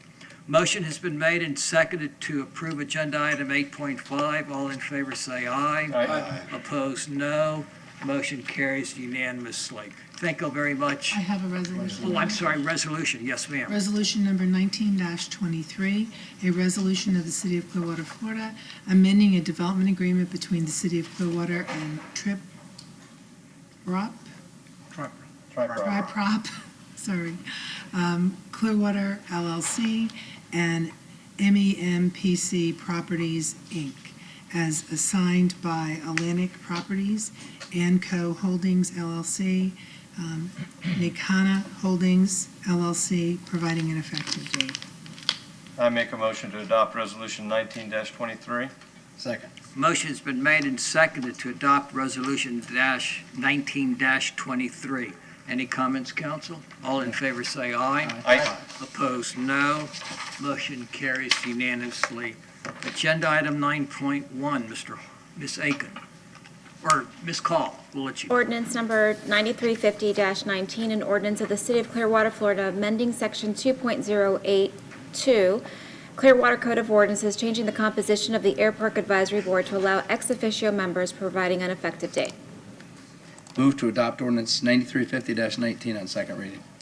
Second. Motion has been made and seconded to adopt ordinance 9350-19 on second reading. Anybody from the public to speak to this motion? Comments, council? All in favor say aye. Aye. Opposed, no.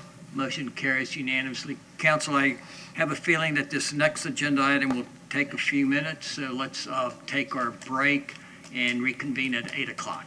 Thank you, Mr. Mayor. Okay? Oh.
Reconvene the council meeting of November the 21st. I did say 8 o'clock, but they turned us on 4 minutes early, so we'll get started. Agenda item 11.1.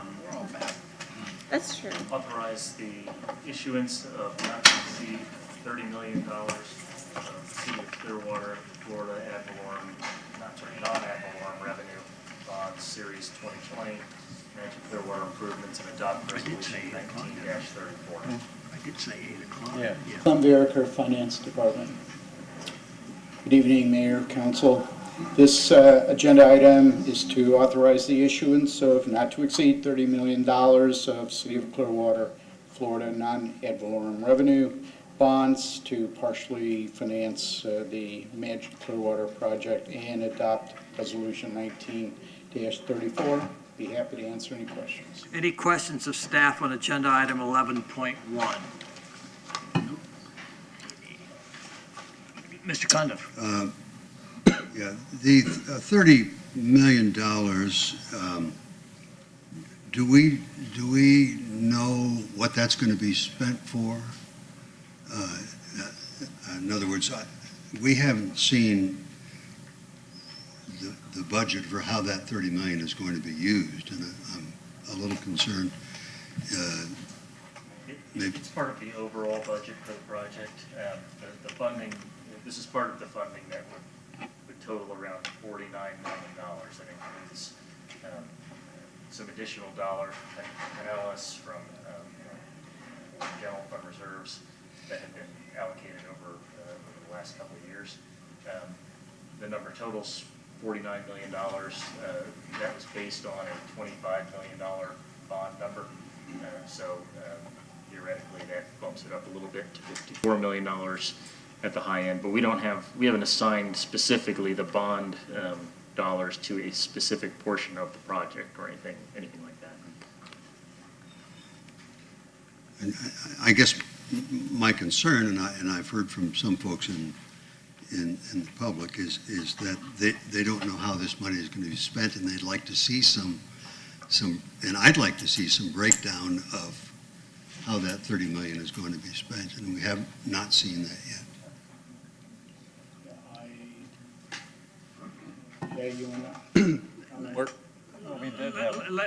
Let's rephrase the question, okay? The question is, are we approving any contracts for spending with this bond issue? No. No. If we approve the bond issue, whether it's at 25 million or 30 million or 5 million, before any money is spent from that bond issue, would it come back to council to approve the contract? Yes, that's our process. So it doesn't really matter. I mean, this just gives us the authority to know that if we want to do this work, whatever that work may be, we've got the bonds already issued. The money will have been in the process of being available so that we can approve a construction contract for project X, Y, or Z. Yes. Okay. Does that help, Mr. Condiff? Yeah, I do have one more question, if I could, though. The initial cost for the park, did that come about 2 years ago or a year and a half ago, the breakdown of the costs? Well, we had a range of estimates from HR&A when they concluded their work in February of 2017 that ranged from, I think, the mid to upper 30s to around $55 million. In terms of costing out the park with a more fully developed concept, if you will, earlier this year, the concept amount for the park was around $41 million. So the original work from HR&A was kind of validated in that regard from 2017. So I think, as we've told you before, we have included at this point back of house and covered seating, which adds about $14 million to the project to get us to the final figure where we are today, so which is in the neighborhood of 60. So, all right. And those estimates will continue to get better and better as we continue to move up the ladder of percentage of plans that are done. The closer we get to 100%, the more detail and certainty we'll have in the plans. Any other questions, council? Mr. Hamilton? Yeah, well, for clarification, number one, as recently as a couple months ago, I believe, we had a breakdown, a financial breakdown, and we'd identified, I'm not going to pull the numbers off the top of my head, but my understanding is there was about $16 million unidentified of necessary funding to do this project. That's correct. We are being asked to authorize the issuance of a not to exceed 30 million. So right now, we've identified 16. We've got a little buffer in there. Hopefully, we don't need it. And we haven't even begun to entertain or advertise an opportunity for any type of naming rights or that type of thing in the park for what we've done. And I've said all along that that's going to be an opportunity that we can jump on. So am I wrong in my... One clarification, the revenues that we were showing offset to fund the costs that resulted in the $14 or $15 million deficit already included 25 million or 25.5 million of bonds in those revenues. We had already factored that in. So that's before the $14 million deficit. These bonds won't be going to cover that deficit. The deficit remains after we issue approximately 25 million of bonds. So it's... We haven't even begun any of the other correct opportunities. To close that gap, that's correct. Right. Okay.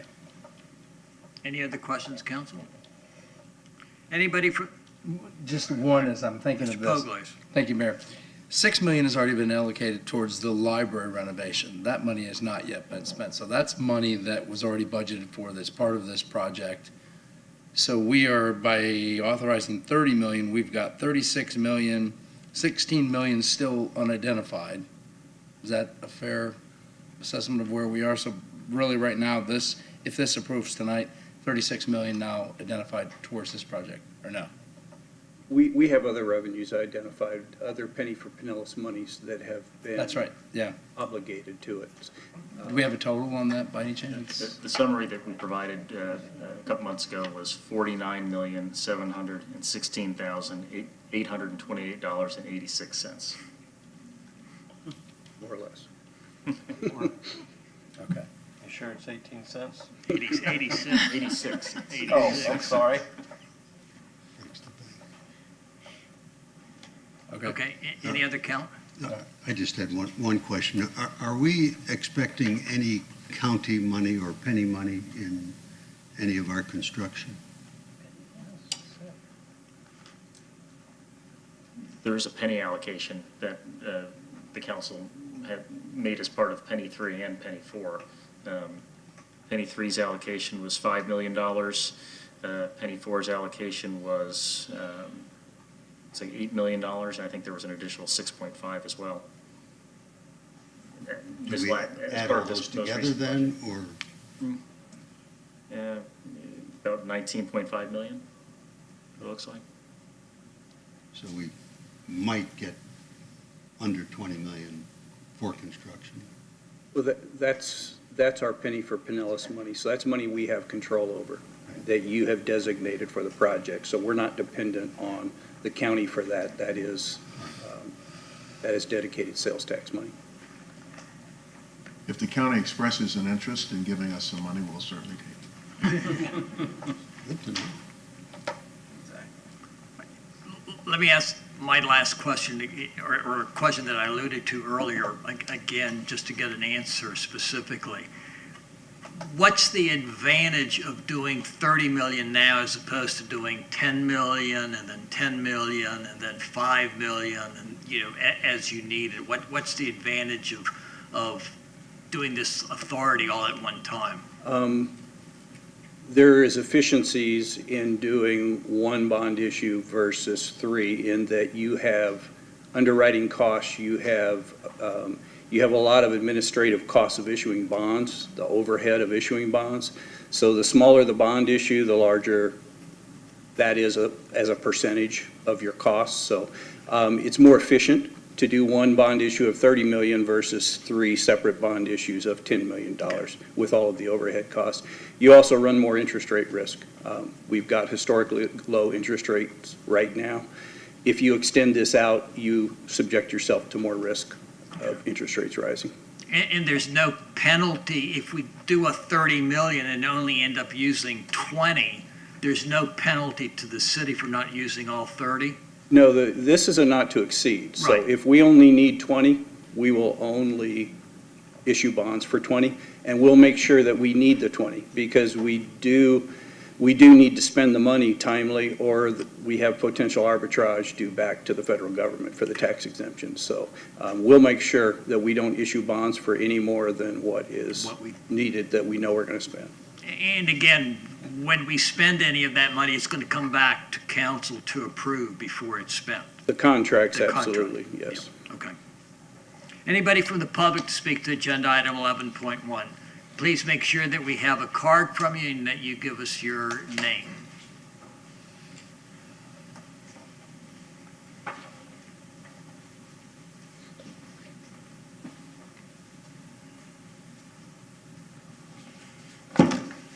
Gary Lee in Clearwater, Florida.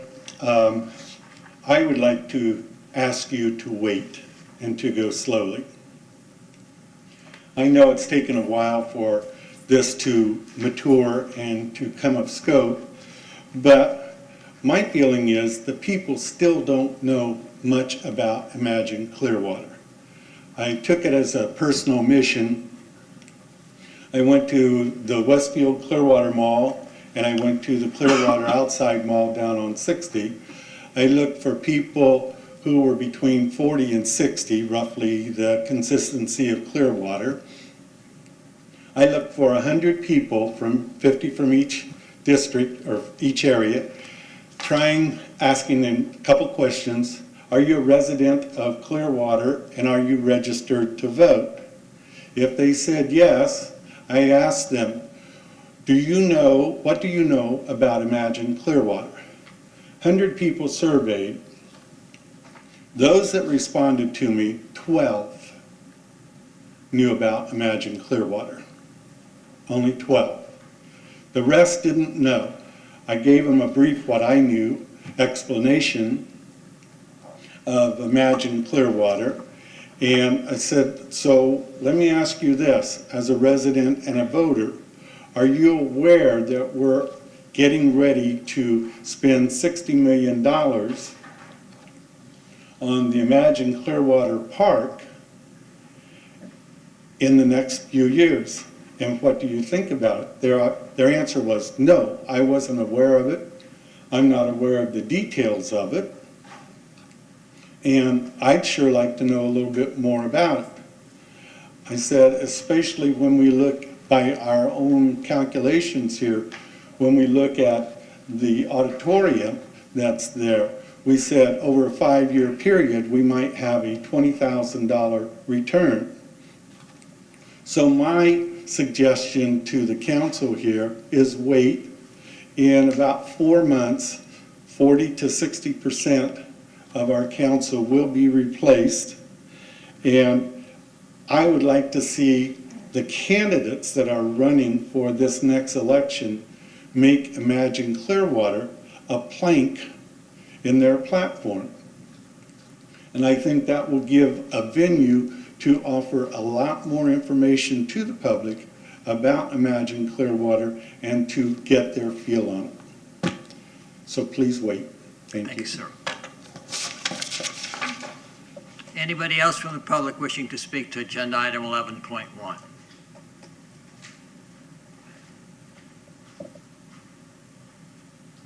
Good evening, Mr. Mayor, council members. Carl Schrader. I respectfully ask that this council consider waiting on this for 30 days. That way it'd give the public a chance to see the renderings that are going to happen from December 3rd through December 10th at the various locations in the county, or in the city, I'm sorry. And that way they could see what this $30 million is going to be used for. Right now we have a kind of a rendering here. These were leaked photos.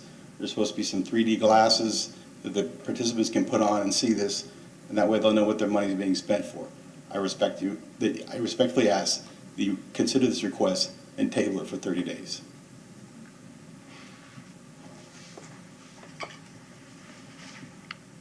Anybody else from the public wishing to speak? If not, I will close public comment and ask for a motion. Motion to approve agenda item 11.1. Is there a second? Second. Motion has been made and seconded to approve agenda item 11.1. Comments, council. Mr. Kunda. Mr. Mayor, I'm concerned that the public needs more information about the cost and the project. And I applaud Mr. Delk for the opening in December through December 10th of going to, how many different places are we going to? At least 4 different? 4 meetings. 4 meetings where the public can see the project and maybe also learn more about what it's going to cost and how it's going to cost, how it's going to be paid for. You all know that I'm behind this project. I'm the only one running, but it's on my plank, and I want to see this through. What I'd like to do, Mr. Mayor, is move that we table this until the December 19th council session in order that the public can get more information about it and they can get more behind us in our leading. Is there a second to the motion to table? If not, the motion dies for lack of a second. Any other comments, council? Mr. Hamilton. This, to me, again, this is a not to exceed number. We're not committing $1 of this to any specific project yet. And Mayor, it's like the discussion we had on Monday that, government by referendum does not work.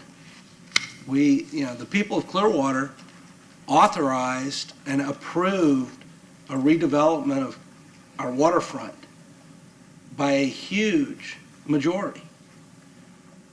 They also elected us to represent them in certain areas and at certain time and all the time on decisions that need to be made. Now, we're not going to commit $1 of this to any specific project. We've got the presentation going out to the public next month.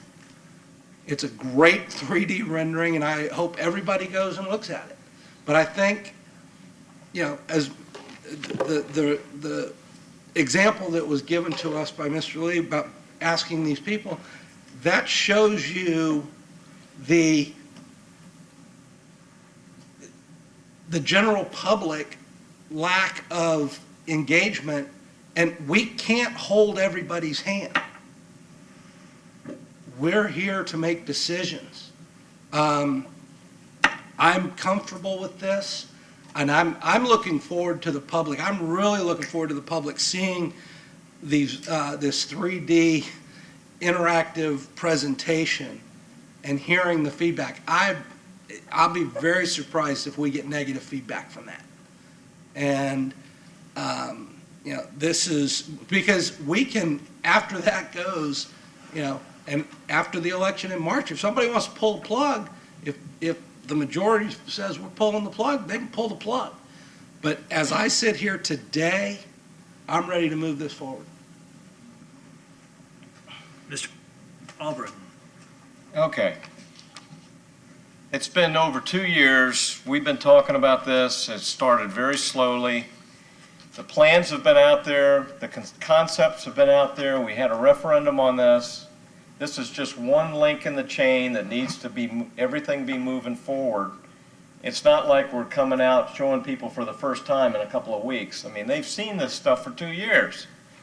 Now, what's exciting is we're at the 30% where we have more detail to show, but the concept is the same, and it's been out to our public. So I'm not going to sit here and say that I'm not going to, I want to move forward, so I'm going to be voting for this. You can't build it without money. Mr. Poglaze. Thank you, Mayor. Okay.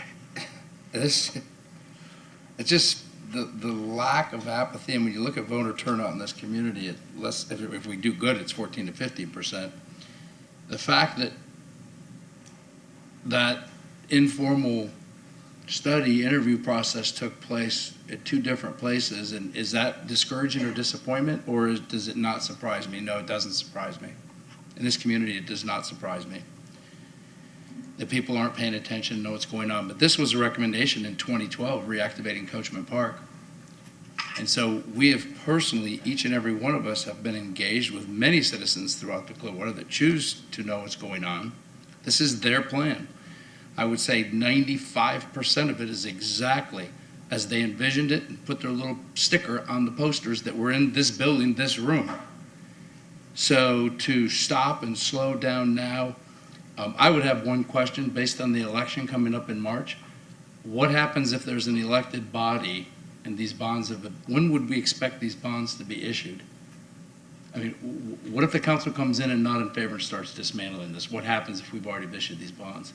I might defer to the city attorney because there is a bond validation process that she may have a better idea of that time frame. I don't think we would anticipate issuing bonds before the election. Okay. This process for the bond validation will probably take 6 months, possibly longer. Okay. So we won't be running out and selling bonds next month. Each and every one of us at one point have complained. We've had a couple different project managers start, stop. And I've heard the same thing from citizens across the city, from every neighborhood, north, south. We can't do that anymore. And so to stop and slow down this integral, extremely important part of the process really frustrates me that we're even having this conversation. I mean, we absolutely have to go forward with this. Next council could change the whole landscape.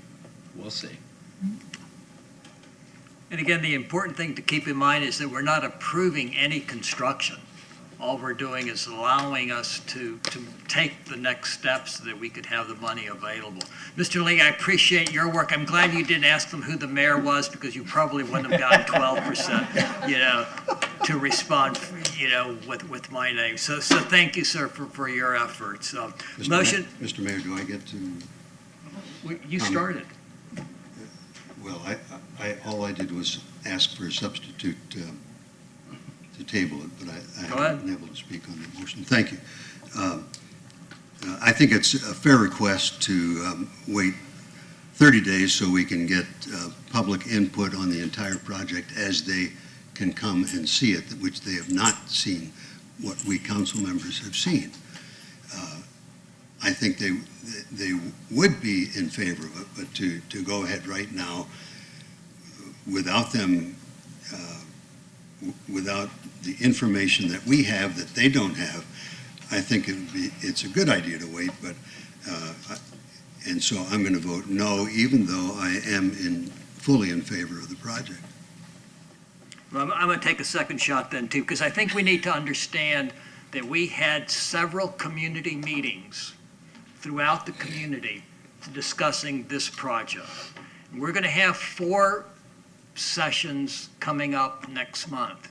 And I'm going to wager that half of the people who turn out are going to turn out to the first one, the same half are going to turn out to the second one, the same half are going to turn out to the third one, and the same half are going to turn out to the fourth one.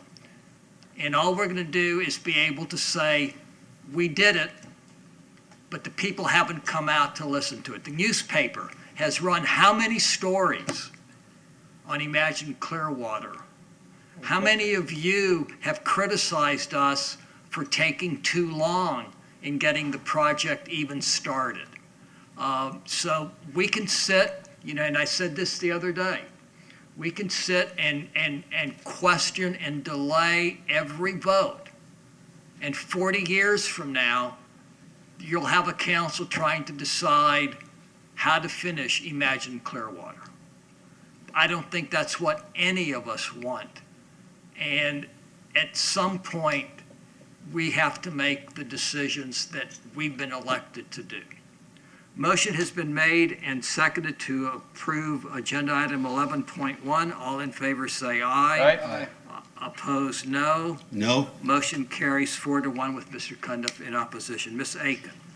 Resolution number 19-34, a resolution of the City Council of the City of Clearwater, Florida, authorizing the issuance of a not-to-exceed $30 million City of Clearwater, Florida non-ad valorem revenue bond, Series 2020, Imagine Clearwater Improvements, for the purposes of financing and/or reimbursing a portion of the cost of acquisition, design, construction, reconstruction, renovation, expansion, improving, and equipping of the Imagine Clearwater project, covenanting to budget and appropriate legally available non-ad valorem revenues, to provide for the payment of such bonds, making certain covenants and agreements for the benefit of the holders of such bonds, authorize certain officials and employees of the city to take all actions required in connection with the sale, issuance, and delivery of such bonds, and taking certain other actions with respect to such bonds, providing for the severability, providing for the validation of the bonds, providing for certain other matters in connection therewith, providing an effective date.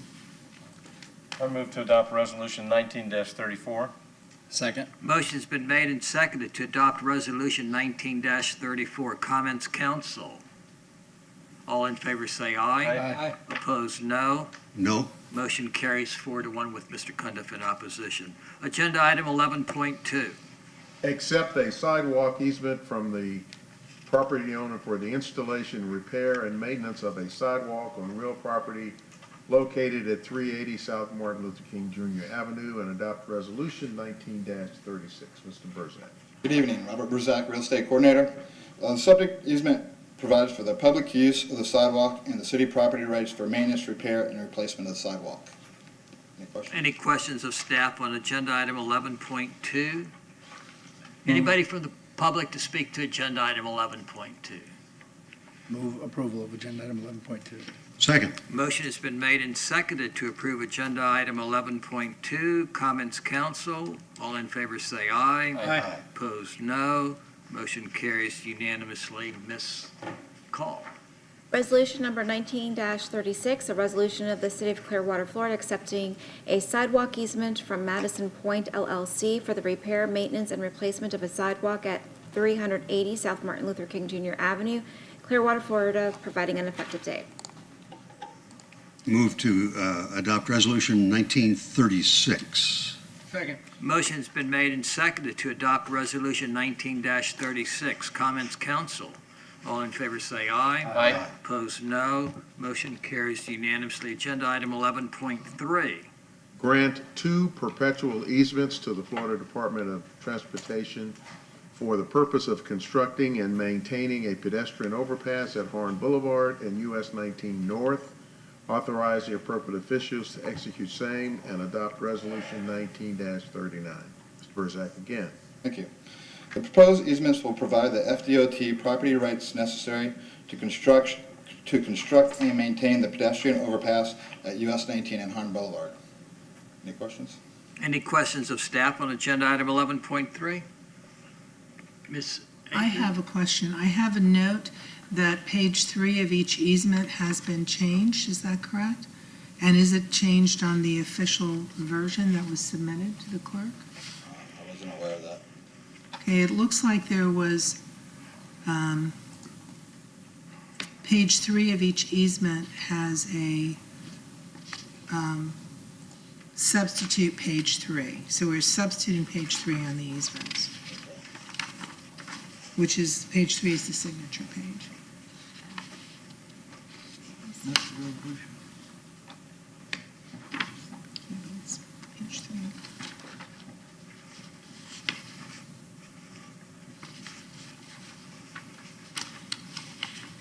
Page 3 resolution is page 3 of these ones.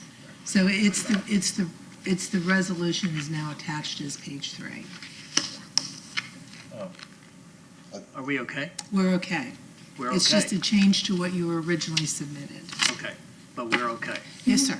We're all right. good. So, any more questions of staff on agenda item 11.3? Anybody from the public to speak to agenda item 11.3?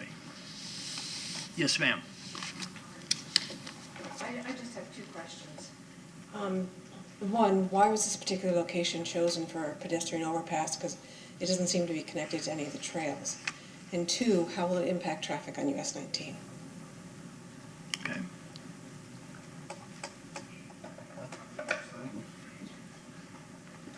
We can answer those questions. Yeah.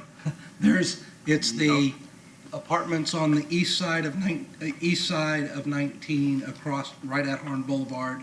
There's a large number of residents there that utilize public transportation and are need to be able to cross 19. This is an elevated crosswalk. It's not a ground level crosswalk on 19.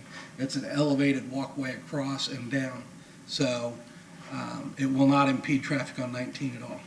The construction of it, will it impede traffic? Probably a few nights when they're actually laying it across, laying the walkway, but it's a metal, it'll be a metal walkway across, but they'll build the ramps on, the ADA compliant ramps on either side, which won't impede traffic, and then, or may have some minor impediment on the service road side while it's being constructed, but then at night, the nighttime, I'm sure a couple nights they may have to close it down to put the thing over, but it won't be a daily nightmare, I don't believe. You can correct me if I'm wrong. No. Rick Hartman, Senior Transportation Planner, here to agree with you.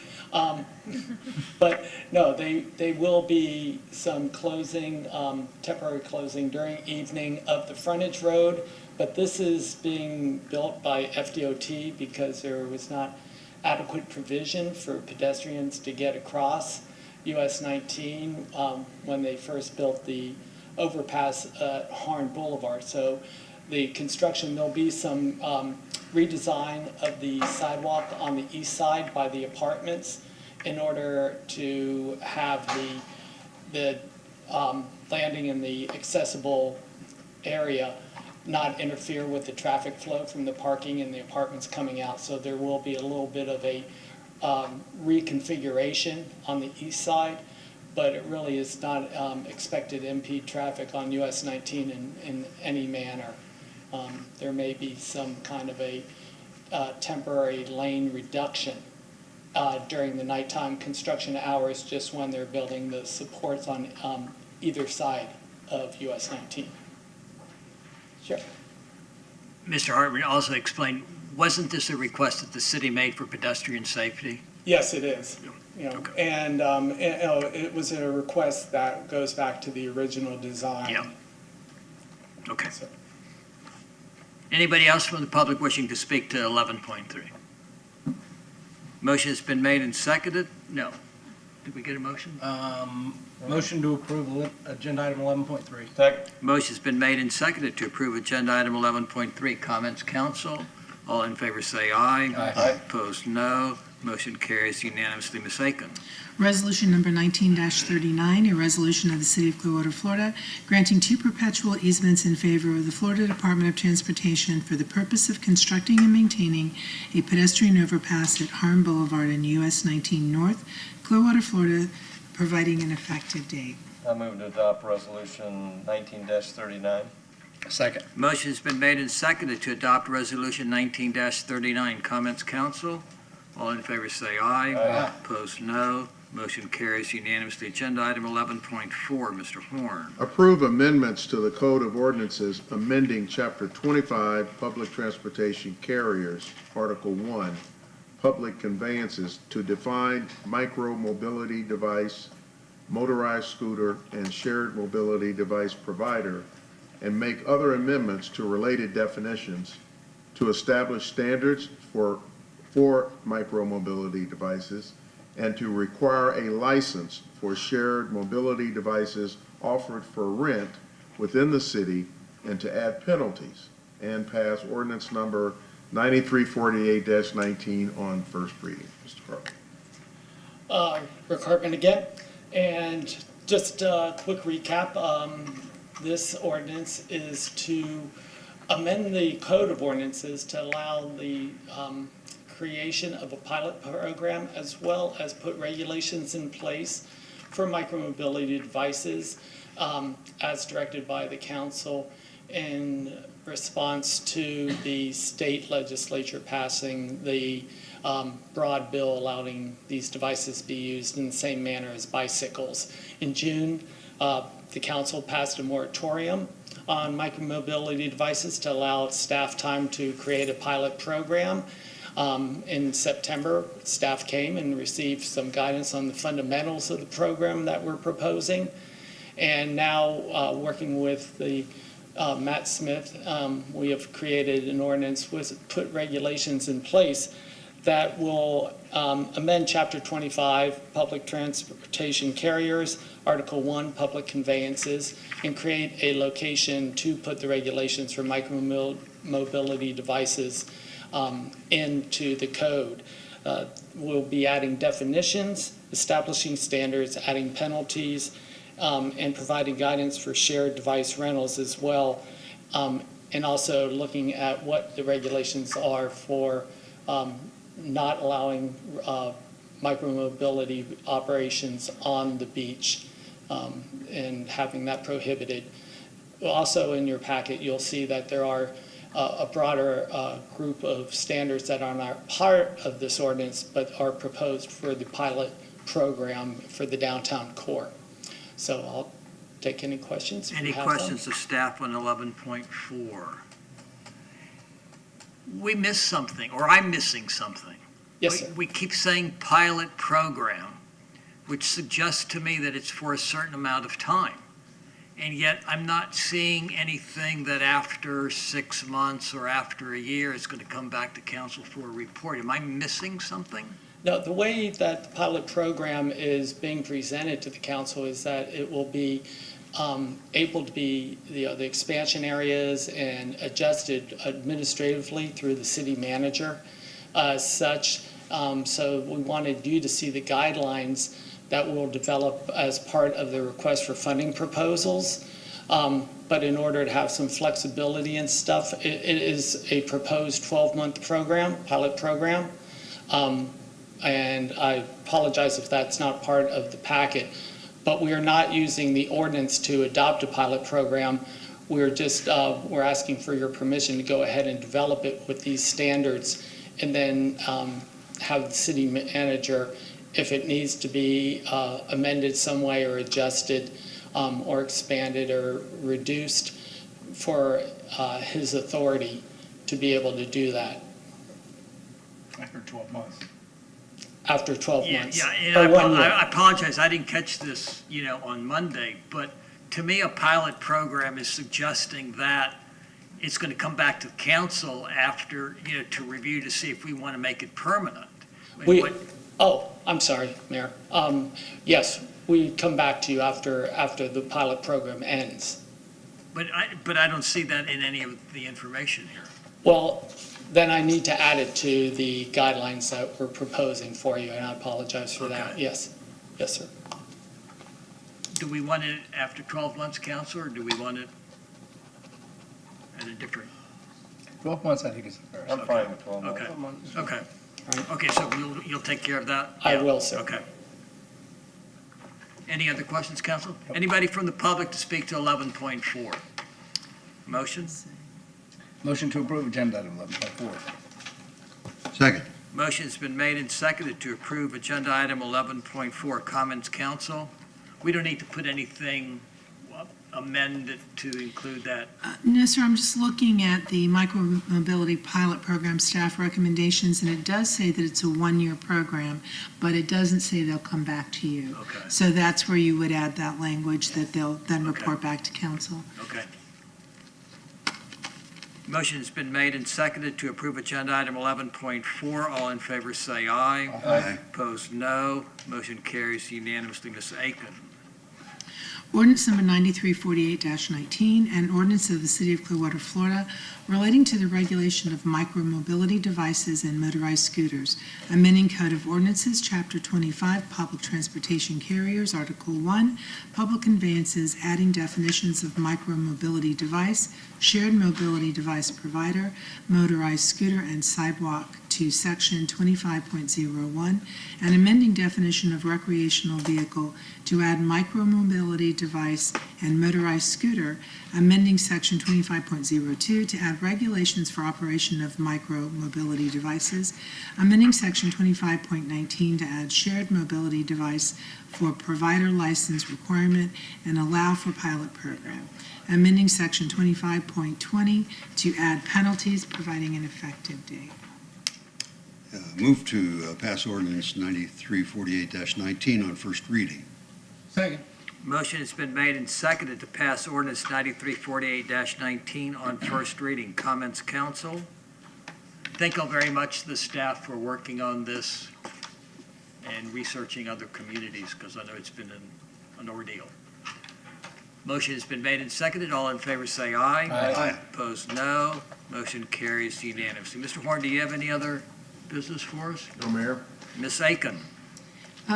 Council, you have in your packets the Agenda item 12.1, I'm sorry. Agenda item 12, I was just moving on. Agenda item 12.1, you have the summary report, and then you have the charter as it would look if you made all these, the changes recommended by the committee. What I would like you to do is walk through the summary report recommendations. There are, I believe, 8 or 9 of them. I'd like you to, on each of those, give me direction to prepare an ordinance for a referendum or not. So you've had this report for 2 weeks now, and if it's okay with you, I'd like to just walk you through them. This does have to be done by your next meeting if you're going to get these on the ballot. We have to have first reading, the first meeting in December, if we're going to get it to the supervisor of election on time. So, first item, it is changing Article 2, Section 2.01, to increase the number of council members to 7, which would include the mayor, and they would all be at large. So the only change is to go from 5 to 7.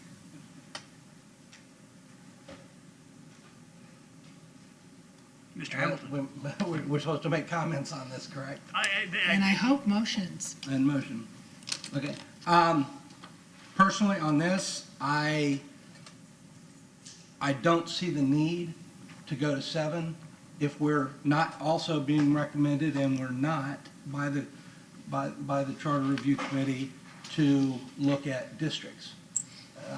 To go from 5 to 7 and not be doing districts, I think it's unnecessary. Actually, right now you have to get 3 out of 5 votes, which is 60%. Out of 4 out of 7 is only 57%. So you got to get more of a majority of 3 out of 5 than you do 4 out of 7. So it's I just don't think it's a necessary thing if we're not also being asked to look at instituting districts, which we are not. Mr. Albritton? Yeah, I know they spent a lot of time on districting, and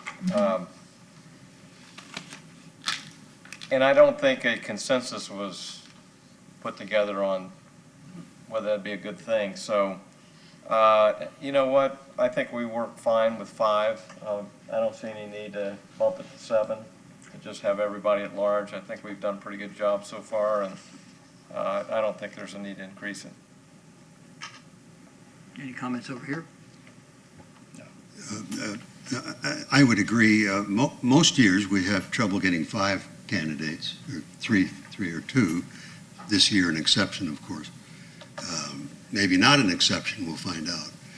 But at this point, I don't think there's a need to go to 7. I agree with my colleagues. 5 has worked very well for the city of Clearwater. We've had several instances where we've had nobody running for office, other than the one candidate. This is the anomaly this year. So the other thing that I find interesting is I think we lose sight sometimes of if we were to go to 7, then costs go up, because you not only have 2 additional council members, but you're also going to need additional staff, because one person is not going to be able to service 7 council members like we have now. So, while it sounds good, let's have more people running, it doesn't necessarily mean that you're going to have more people running, and I think we're fine with the 5. So do we need a motion not to do that, Ms. Aiken, or just? Council, if you would like to take these one at a time and make a motion, that would be fine with me, and it would be very clear. Okay. So if that's what you would like to do, that's fine. I hate for this to sound like I don't appreciate the work that the charter review people put in, because they put in a tremendous amount, and I appreciate it, because this is a process we go through. And I'd also like to publicly thank you and Ms. Call for all of your work on each and every one of these meetings. But that being said, I will make a motion to deny the recommendation of increasing the council to 7 members. Second. Motion has been made and seconded to reject the increase to 7 members. Anybody from the public wishing to speak to this item? All in favor say aye. Aye. Opposed, no. Motion carries unanimously. Ms. Aiken. The next one is include language to require the council to establish annual measurable goals and priorities for the city manager. And that you'll find on page 2 of your charter. And it would be section 2.01C2, duties.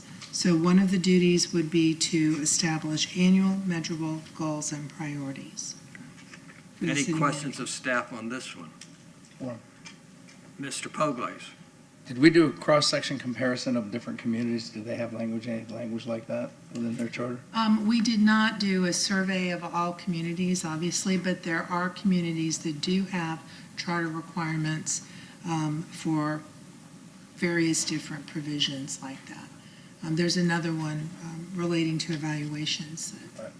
So some do, some don't. Thanks. Any other questions or comments? Well, Ms. Aiken, on this one and the next one that's following, is there, to me, a charter is like the Constitution. Mm-hmm. And once you put it in the charter, it carries a different significance. Council can do the same thing on its own, correct? Yes. And so that is, can be changed by council? You have in the past had policies that addressed similar kinds of provisions, and so you can do it by policy, but this was a recommendation that it actually be put in the charter. But it would restrict the council in what it can and cannot do. And I guess another concern that I would have is, let's say that how do you determine the evaluation? And then if I guess in this case, it's the manager doesn't meet the goals or the criteria, is council then obligated to fire the manager because he didn't meet the goals that the charter says that you have to meet? No, sir. The language is a little broader than that. What it says is that you have to establish the measurable goals and priorities, and it also says that you have to perform, the next provision would be, you must perform an annual evaluation of the manager and the city attorney based on specific uniform criteria that the council adopts. It doesn't say that if we don't meet that criteria or that we don't get a certain type of score or whatever, that you have to do anything. It's just a requirement that you must do the evaluation, and that it needs to be based on uniform criteria established by the council. And that's the second provision. Those two probably go together. They really do. Yeah. Mr. Albritton? So explain to me, the last 2 years I've been on council, I've given written review and Yes. I've used, I mean, it's many pages of almost, part of it is a form that says under each thing how I, rated both you and the city manager. And then it also had a write-in section that, you can be a little more elaborate with. Is this going beyond that? I mean, is this saying that we need to put together a goal for council? This is a little beyond what the charter currently provides. It would require that the council establish goals and priorities for the manager. So you would, on an annual basis, establish goals and priorities. The second piece is related to the evaluation, and all it really requires for that is that you establish specific uniform criteria that you guys develop as to the evaluation. Doesn't require that it be in writing. It doesn't require a particular format for it. So if you have a format that you're already using, except that you have agreed upon criteria that you're going to evaluate on. Well, I think each one of us has a criteria, Yes. and I bring that forward in my meetings. And if I think that I needed to talk to council, I bring that forward that way. But to sit down and try to get a consensus out of 5 people on exactly what that is seems to be, I don't know, I think it seems a little cumbersome to me. I'm not going to I know. argue with you. That wasn't a question. I'll say in a second, that wasn't a question. Yeah. Right, yeah, okay. That was a question All right. in the form of a statement. Any other comments? One more question, if I may. All right, well, let me, Sure. since he Go had, to the question first. Question first? all right, City Manager Aiken, did you have? city attorney. City man, oh yeah, we can't. That wouldn't necessarily be a promotion either, just shift in title, sorry. Do you have a feeling of the intent of the Charter Review Committee, why they chose to look at this a little bit more in depth and made that recommendation? Well, yes, I do have an idea, and several of the ones who were the biggest advocates are here. And I think it was, and they can speak for themselves, but it was good management practices. And I think I'm just summing up that was the view of the committee, that it was good management practices to have these, and that was the basis of the recommendation. Mr. Hamilton. I agree 100% that these are good management practices in corporate America. Corporate America is not government. A lot of people, and I'm one of them, that says government needs to operate more like business in many ways. But when you get, to establish measurable goals and priorities, things come at when you're dealing with the city and everything that's on the plate of the city of Clearwater, the goalpost moves almost weekly. So how are you going to have a uniform, measurable goal on that? And we have 5 elected council people. We have 5 different personalities. We have, something like this almost tries to create us into being a Stepford society or very robotic in how we approach things, and I don't think that's good. I think we should all be able to express our individual preferences, and we do that weekly when we meet with Ms. Aiken and Mr. Horn. This is a process in corporate America is very good, because when you can establish things that say, I expect this, this, and this based on previous years and growth and this, that, and the other. But our goalposts move very rapidly and very often in government. And I just don't think we need to go through this. Not pointing out, and I know, but we've dealt with that, with former council members have tried to institute something like this every year when we do the review, and the majority of us have said, no, we're not comfortable and we don't want to go there. So I don't know that that has changed, but this is not something I think we need to do either. Yes, sir. Mr. Condiff. I'm always open to finding out what the best management principles are. Absolutely. And I'd be happy to look at them and to consider them in my judgment. But to be bound by them is another thing, given what has already been said. Add to that, Mr. too. Poe, please. I initially was going to support both of these, but I'm going to tell you the reasons why I don't. And I agree with, I think, what's been said so far from my colleagues. The second bullet point we already have on that. If you print the form out and do a written evaluation, those criteria and question marks are already answered in that particular format, on that form. And in the first bullet point, annual measurable goals puts the onus on council. You've got to be able to come to consensus and set some goals. Now, my time serving with my colleagues here, most of the time we've been unanimous, whether it was ULI recommendations, so we had that benefit of setting those goals that we all agreed upon.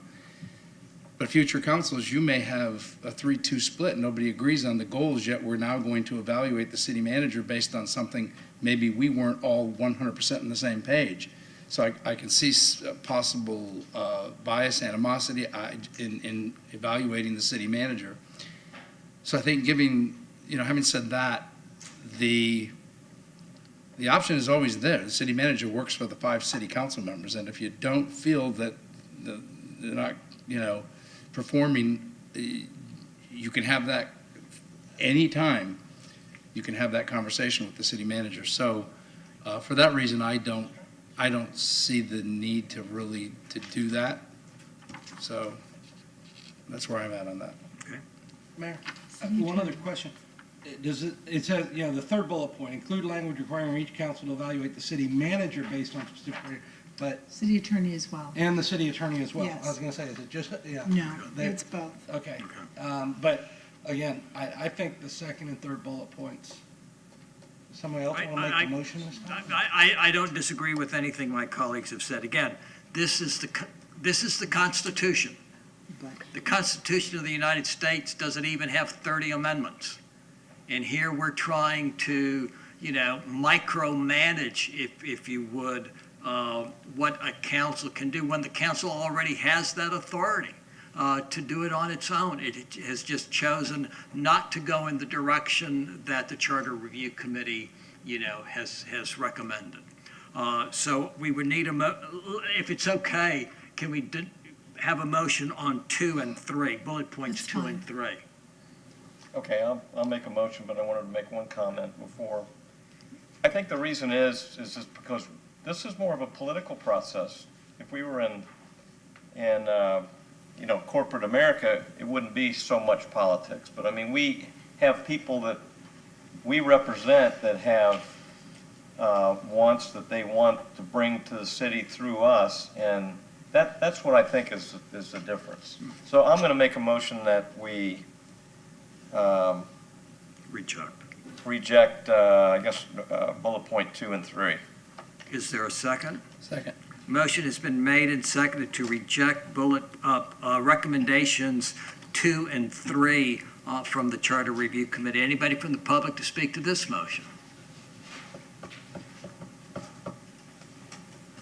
I am Carl Schrader. I turned in a card. I don't know if I need to turn in another one. But just curious, I am a recent graduate of Citizens Academy, so I have a question. To be fair to the city manager and the city attorney, do they get specific, measurable, achievable, realistic, and targeted goals that they have to meet and objectives they have to meet every year? Are these public records? Can the citizens see these? And how are they rated on an annual performance? Thank you. Anybody else from the public to speak?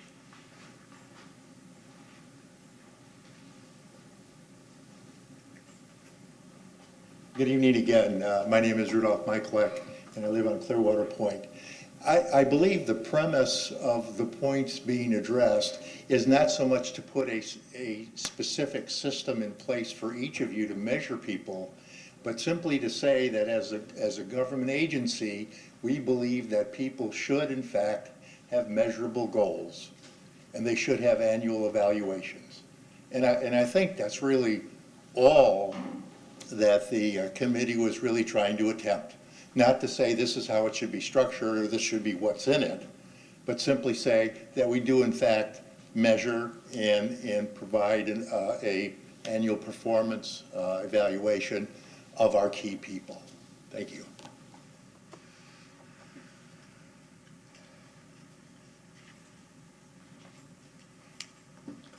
Good evening again. Bill Johnson. I previously submitted a card. The practice that was suggested by the Charter Review Committee is a best management practice as taught by the Florida League of Cities in their EMO classes. I would point out that the importance of agreement in advance is so that the manager has consistent direction from all of the members of the council. If each of you have different sets of expectation for him, how does he's going to be making decisions along the way, and he's probably going to disappoint all of you. If the council collectively agrees to a set of objectives for the city manager, and 3 months later says, whoops, something new has come up, then those objectives can be adjusted, but again, collectively adjusted.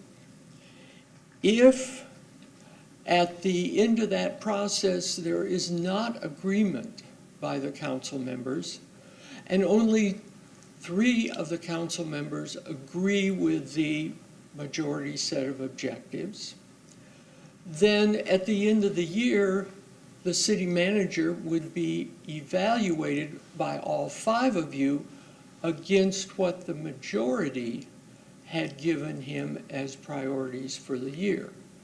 So you wouldn't be evaluating him on different scorecards.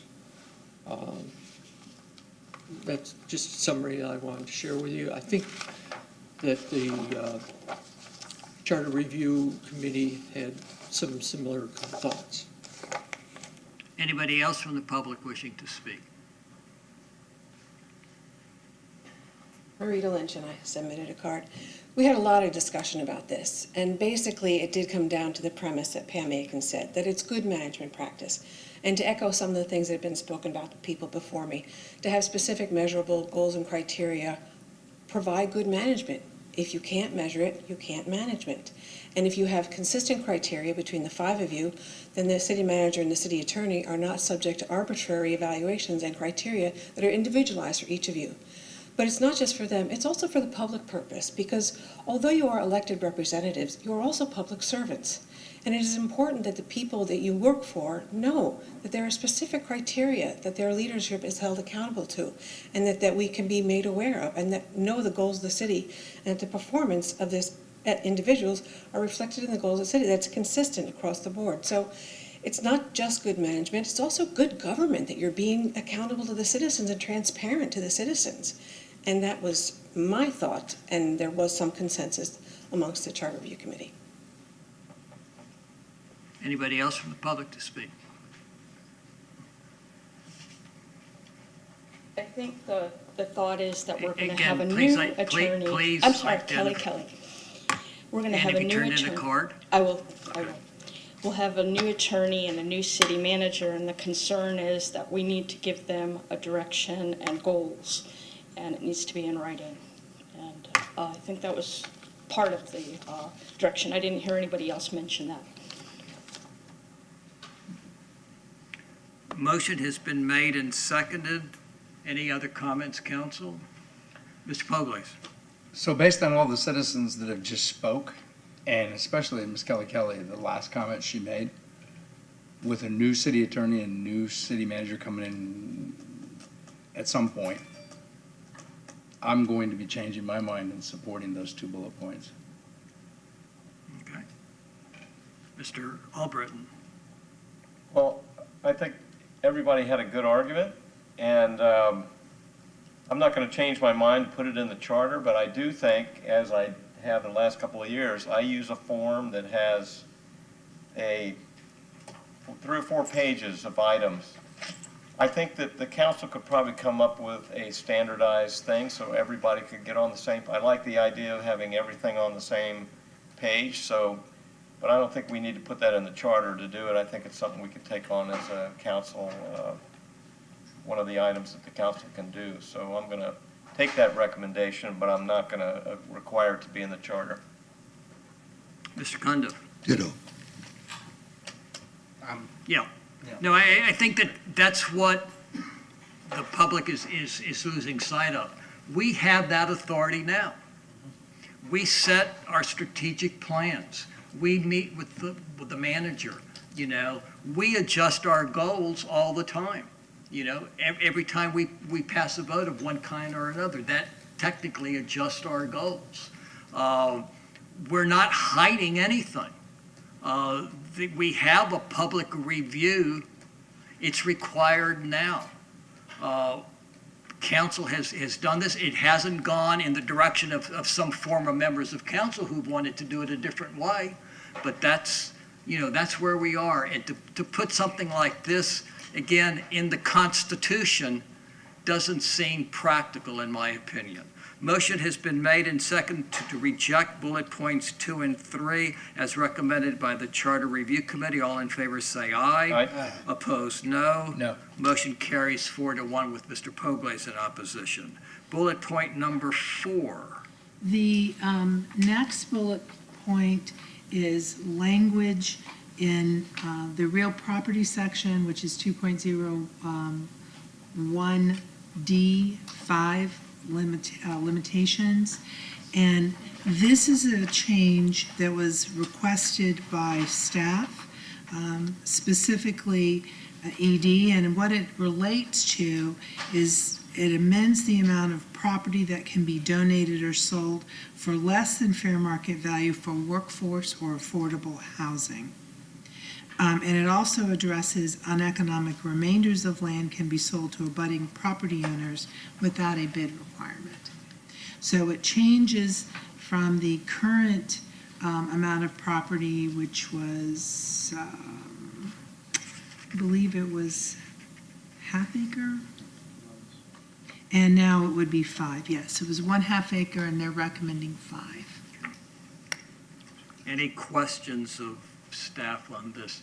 Mr. Hamilton? I agree with this one, but I guess my question, and I don't know if it's for what part of staff the question goes to, is do we even have a parcel in our city limits of 5 acres? 5 acres. I mean, do we even have, that would be, could conceivably be eligible for this? You may not now. But we may in the future. But they do, the staff does try to acquire properties. But it raises the limit from a half acre and gives some flexibility, which I support. I'm fine with that, but I personally, I can't think of a parcel that would be 5 acres in size that would meet this criteria at the present time, but that doesn't mean it can't happen in the future. Yes, I believe that's correct. I don't believe we have any 5 acre sites, but we do acquire property from time to time.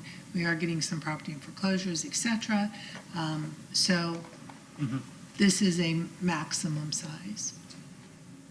Mr. Pogles? Thank you, Mayor. I think the intent of the Charter Review Committee for this one was they recognize and have heard that we do have a shortage of affordable housing and uneconomic remainders will be able to help in that deficiency. So for that reason, I totally support it.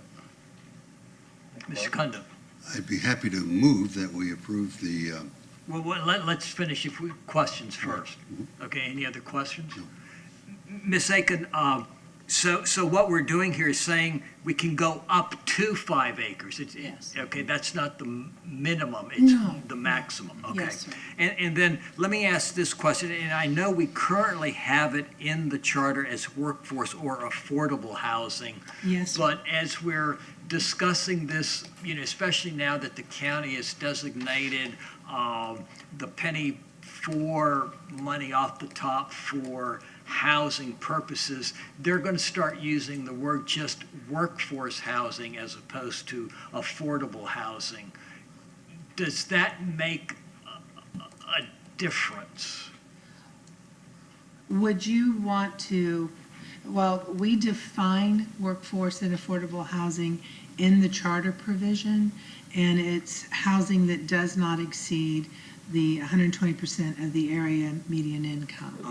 So it is a defined term, and I don't know that I would want to recommend that you change that without talking to staff about it. I'm not suggesting that we change the definition. I'm just suggesting that could we drop or affordable and just leave it as for workforce housing? If you would like me to do that, I will. But I think we ought to talk to ED and housing before you do that. Okay. I don't know that would not have an objectionable impact. Okay. Yeah, I'm sorry that they're not here. So, No, they're not. not to hold up the process, if you were to adopt it with affordable, workforce or affordable, and then on the 5th, we say strike affordable and just leave workforce, that wouldn't cause a problem. I think that would be fine if you make that change on the 5th, Okay.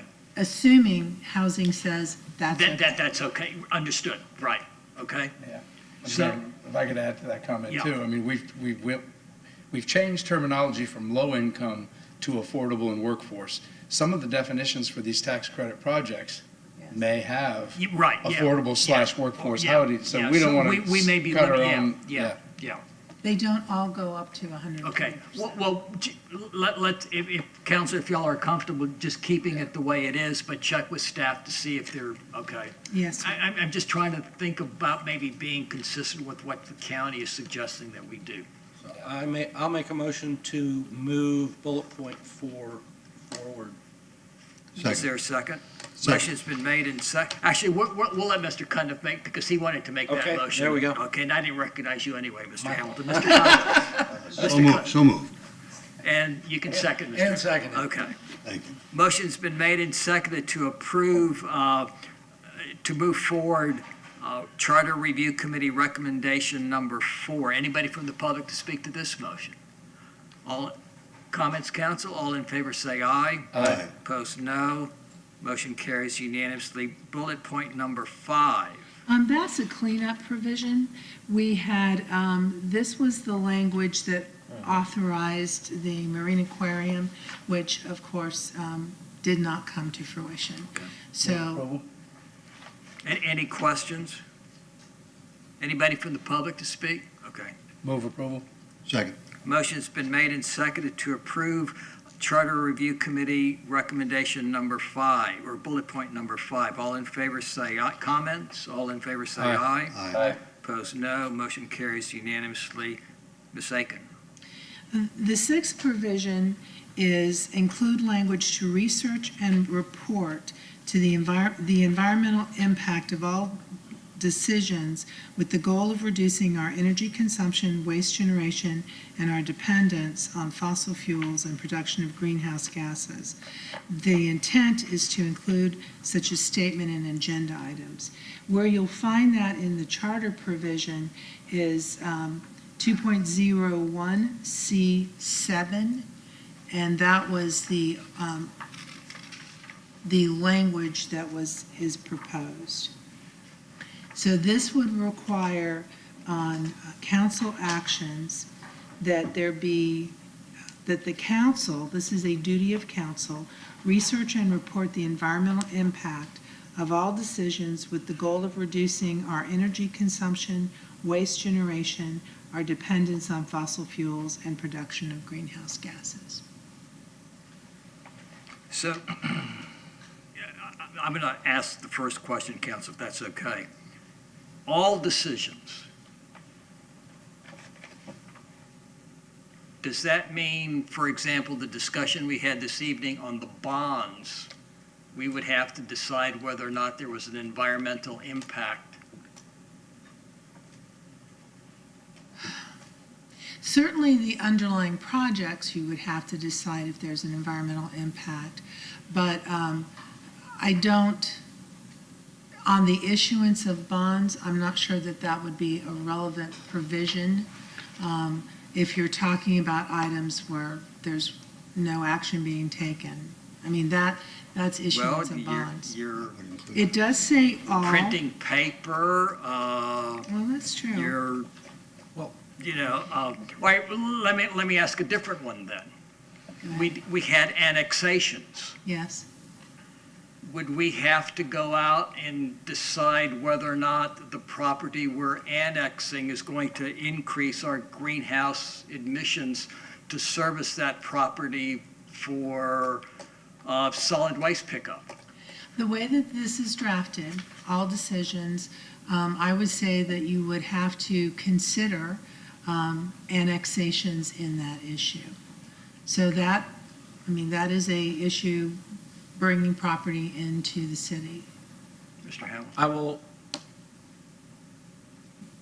give my opinion in the form of a question and ask the city attorney, is this, not that I don't disagree with what they're striving for, but would this be better served as a council policy and as just a policy that we consider all these things when we're making decisions rather than documenting it in our Constitution? You could always do a policy that has the same impact. I think that's the level this needs to appear. That's my opinion. However, you can, Yes. but that was not their recommendation. Any other, Mr. Kondo? Do we have any idea of what the cost would be to make these researches and reports? We did no economic impact on this one at all. This one was, I believe, the last meeting of the group. And so we were wrapping up. This was at the very last meeting. So the group was in favor of it, but we did not look at economic impact. Mr. Albritton?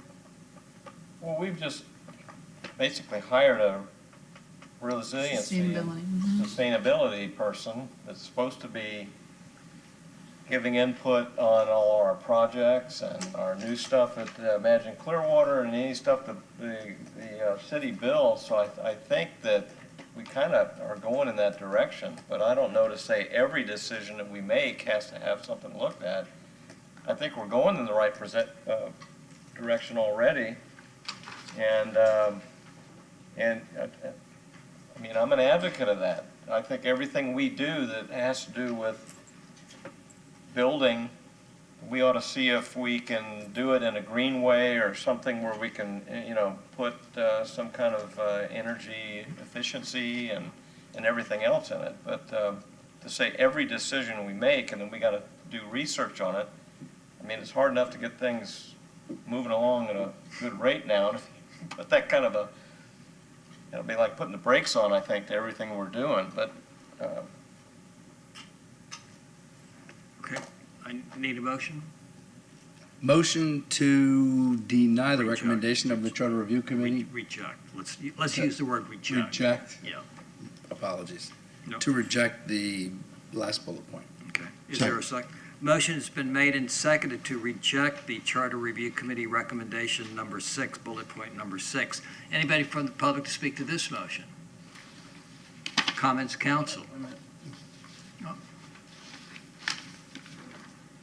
I did fill out a card.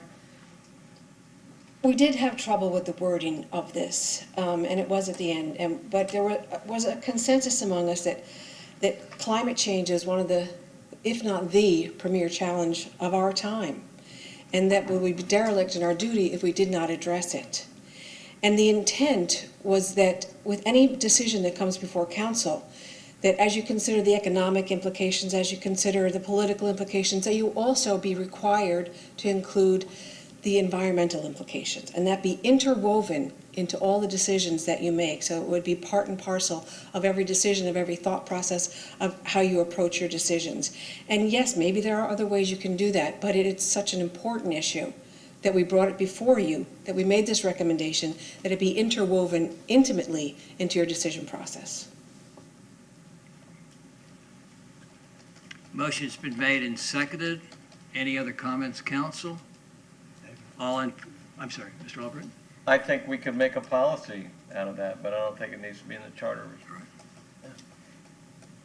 And again, the implications are much more far-reaching than I think were discussed. I mean, when you say every decision, we would not be annexing any properties because they're going to increase our energy consumption. They're going to create more waste, and they're going to increase our dependence on fossil fuel, at least at the current time, because we're using, we were a community that went from diesel fuel to natural gas, and we're getting criticized for using natural gas for our solid waste trucks. Well, if we were to use this policy, we wouldn't be able to annex anybody because we're increasing our use to service this additional property. I think that if we want to have some guidelines as we go forth when we're looking forward to things, that's a different story. But again, to put it in the Constitution, it is too restrictive for what the intent really is. And that doesn't mean, we wouldn't have had a green print plan. We wouldn't have a sustainability coordinator if we as a council and the city didn't feel it was important to address the environmental concerns of our community. Motion has been made. Just to be clear, the recommendation doesn't prohibit you from passing an action. It just requires that you go through the analysis. So you could find that it has a terrible impact and do it anyway. But just understood. If you're going to be faithful to what the intent is, you would, Right. Okay. So motion has been made and seconded to reject bullet point number 6 as recommended by the Charter Review Committee. All in favor say aye. Aye. Opposed, no. Motion carries unanimously. Bullet point number 7, Ms. Aiken. The next item is, this is also a cleanup item, and this increases the time frame that a present or former council member has to sit out before they could be appointed to a city office or employment with the city after the expiration of their term, from 1 year to 2, and that's to make it consistent with state law. Comments, council? Move approval, I'm assuming, on the last bullet point. Second. Motion has been made and seconded to approve Charter Review Committee recommendation number 7. Anybody from the public to speak to this motion? Comments, council? All in favor say aye. Aye. Opposed, no. Motion carries unanimously. Ms. Aiken. The next one is in section 3.03, and this is to require the manager to present the annual comprehensive report on the financial condition and administrative activities of the city at the first council meeting in November. And the change here is November as opposed to September, and the goal was to get it after the end of the fiscal year. And that was the recommendation. And it includes the 2 we denied. It includes the one recommendation that you denied, which is to include the status of the established goals and priorities. So if you're not establishing goals and priorities, you can still make the change to do it at the first meeting in November, but strike that last addition. So help us understand the reasoning of changing it from September to November and the benefit of doing that. The objective was to have the annual report after the end of the fiscal year. That was the objective. Is there enough time? Well, it's September now, which means it's really before the end of the fiscal year. So October this- 1 is the new fiscal year, and you've got a month to Yeah. Put it together. Put it together. I'm just It saying, would that's give a him- big report, and you do it in a month? Well, he does it now. They do it before. Yeah. I'm good with it. Okay. Motion. But the motion would be just to change the date to. For the report To November. to the first meeting in November, and striking the requirement to include the goals and objectives. So moved.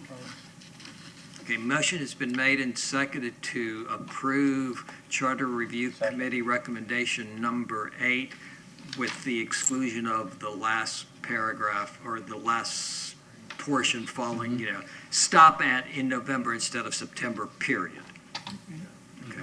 Anybody from the public to speak to this motion? Comments, council? All in favor say aye. Aye. Opposed, no. Motion carries unanimously.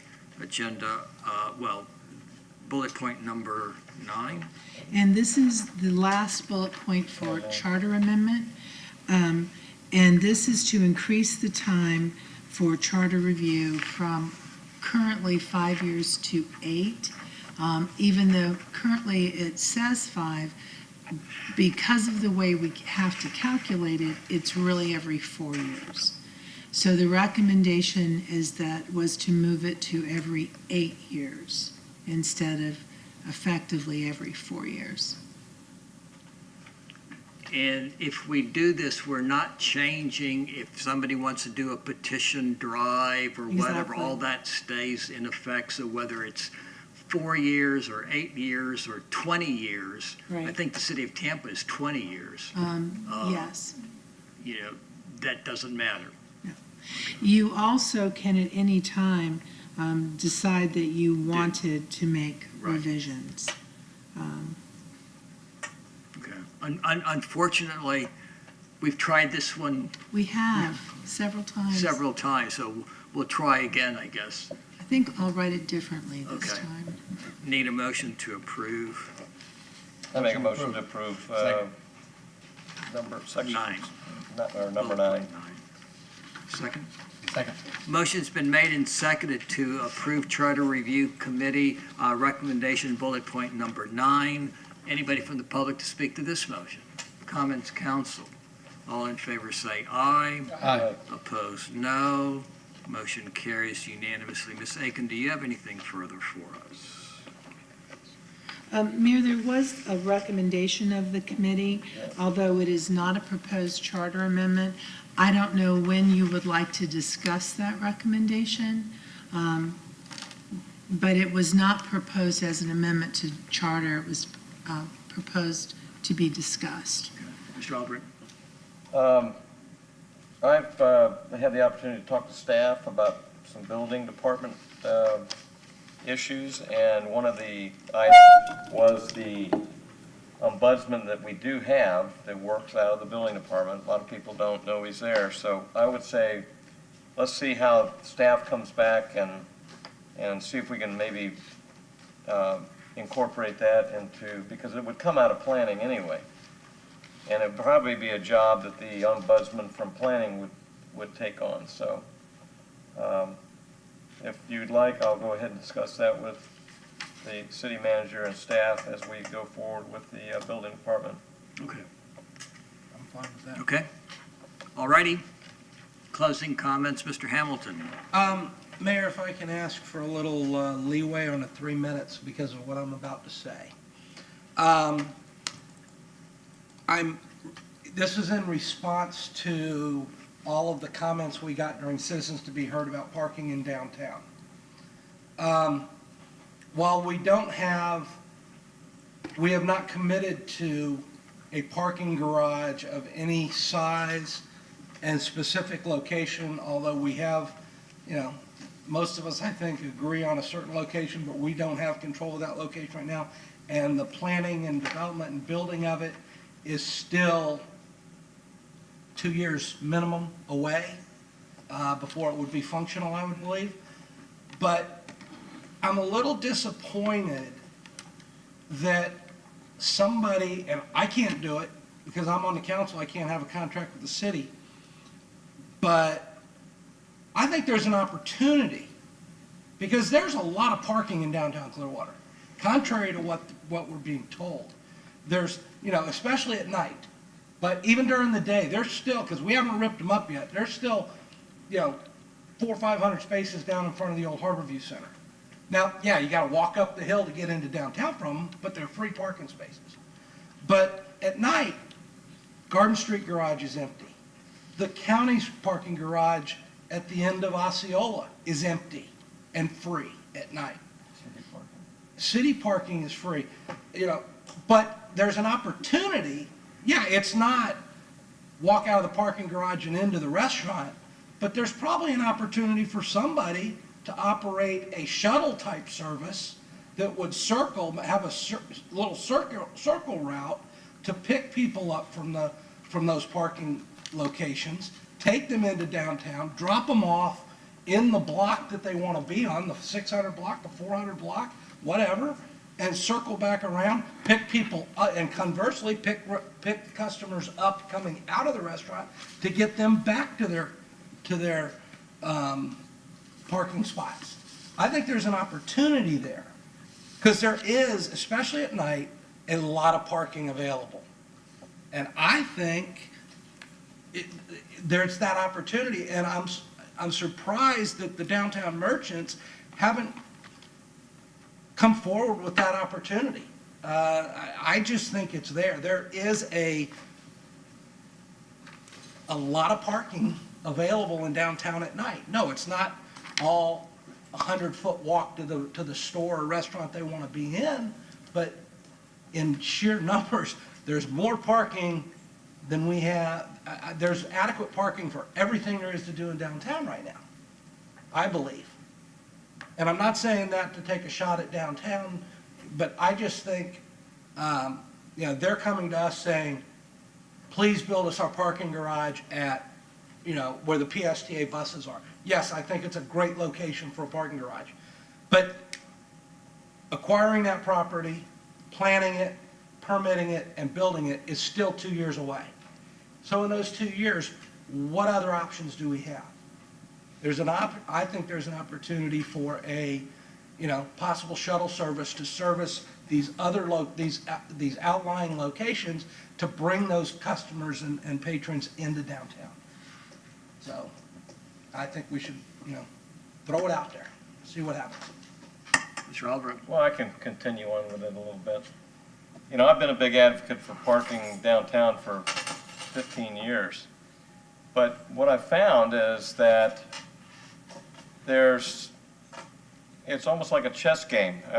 We have an idea where we'd like to have this parking garage, but there's other things that need to happen before we can actually get that. And those things are in the process. It takes time and it takes money. It's out of our control, but that's happening. And I think we could maybe be a little more patient. I like Councilman Hamilton's idea. Start thinking about some ways that maybe somebody could do that. We have opened up City Hall parking, taken the meters off of that. We've got the other lot, the old CMA lot, that has overflow parking. So I think I understand the concern about we are ripping up and doing Imagine Clearwater and we're taking all those spaces. We are thinking about where this garage is going to go. Staff's working on it right now. We're going to be talking about it before the end of the year to try to lay some plans for the future. That's on that subject. I wanted to take a minute just to thank the Charter Review Committee people that spent an awful lot of time. I made the first few meetings, and it was a very interactive group, and you guys had great ideas, and we really appreciate that. I kind of am sitting in a different place because in 2015, I was on the Charter Review Committee. We had a load of recommendations and took them to council, and they kind of did the same thing we did, you know? Went through and we picked some good ones and didn't pick some of them, and that's just the way it goes. But you know what? It really gets us to think about what you say, and you've put a lot more thought into it, and I think we can maybe, just because it doesn't go in the charter, we can't make a policy out of some of these ideas and move it forward. So appreciate it. Thank you very much. Mr. Poblaze. Echo exactly. There's a big commitment. Served on the Charter Review Committee. I served on it once, and then I chaired it the second time I was lucky enough to get appointed. And one thing I recall being on the Charter Review Committee both times, well, the direction of City Council was, yes, these are some things we want you to consider, but remember, we want you to really take into consideration, we only want you to really recommend things that you think will pass. Because of this community, it's, why go through the exercise if you really don't think they're going to pass in the community? I don't recall that conversation at all, or even that bullet point coming up with any of the folks I've spoke to, so I think that's good. I'm not going to talk about parking. I've kind of beat that to death. So my last final comment is, little man, get ready. Papa's coming home. He'll know what I'm talking about. Mr. Condon.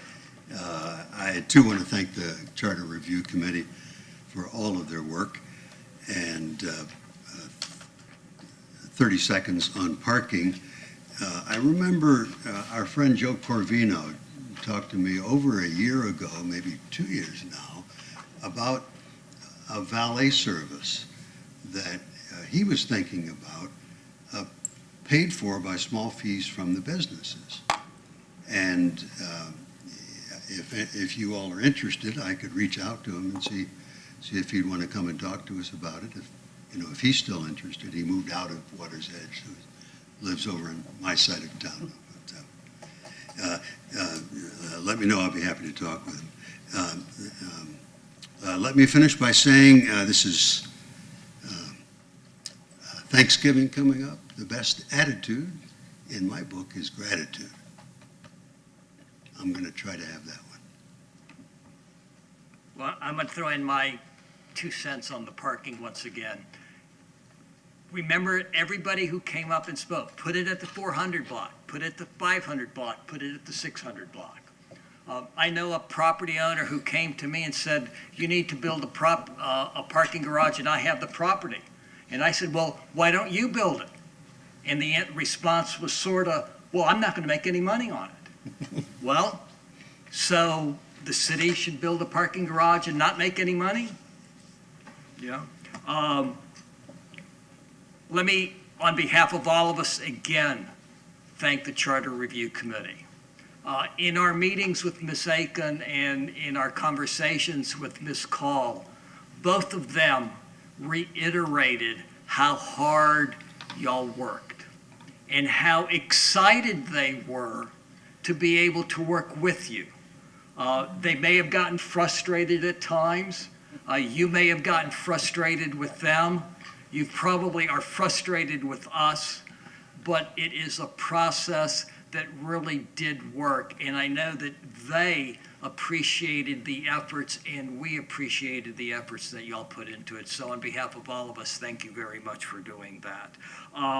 Our next meeting is going to be on December the 2nd for the work session and December the 5th for our council meeting. I want to congratulate the Clearwater Central Catholic football team. They are the first team in Pinellas County history to ever win 100 games in a decade. And they have a game tomorrow night as they go forward with the state championship. So go Marauders. And hats off to the Clearwater Tornadoes. They played very well and almost won the game last week against Gaither High School. So we're proud of both of those teams.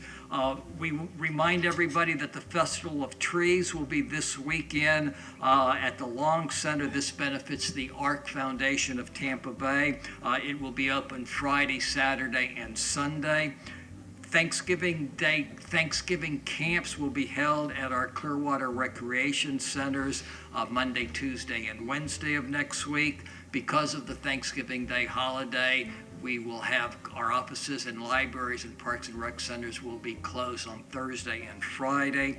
The Tampa Bay Times Turkey Trot is Thursday morning, starting at 7 o'clock. They have various classification of races. You can register online. I think this is the 40th or 41st year of the Turkey Trot. On Saturday, November the 30th, we're going to have the world's largest food truck rally in Coachman Park.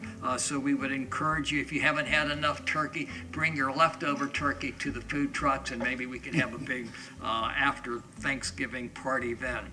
And then on November the 30th through December the 22nd is the holiday pop-up market at Second Century Studios. The studio hours are Wednesday through Sunday from 11 o'clock to 7 p.m. So we would encourage you to make those visits. And again, on behalf of all of us here on the City Council and our city administration and really all of our employees, to all of you, have a great and happy Thanksgiving.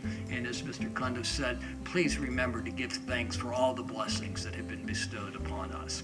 With that, we thank you for spending your evening with us tonight. We are adjourned.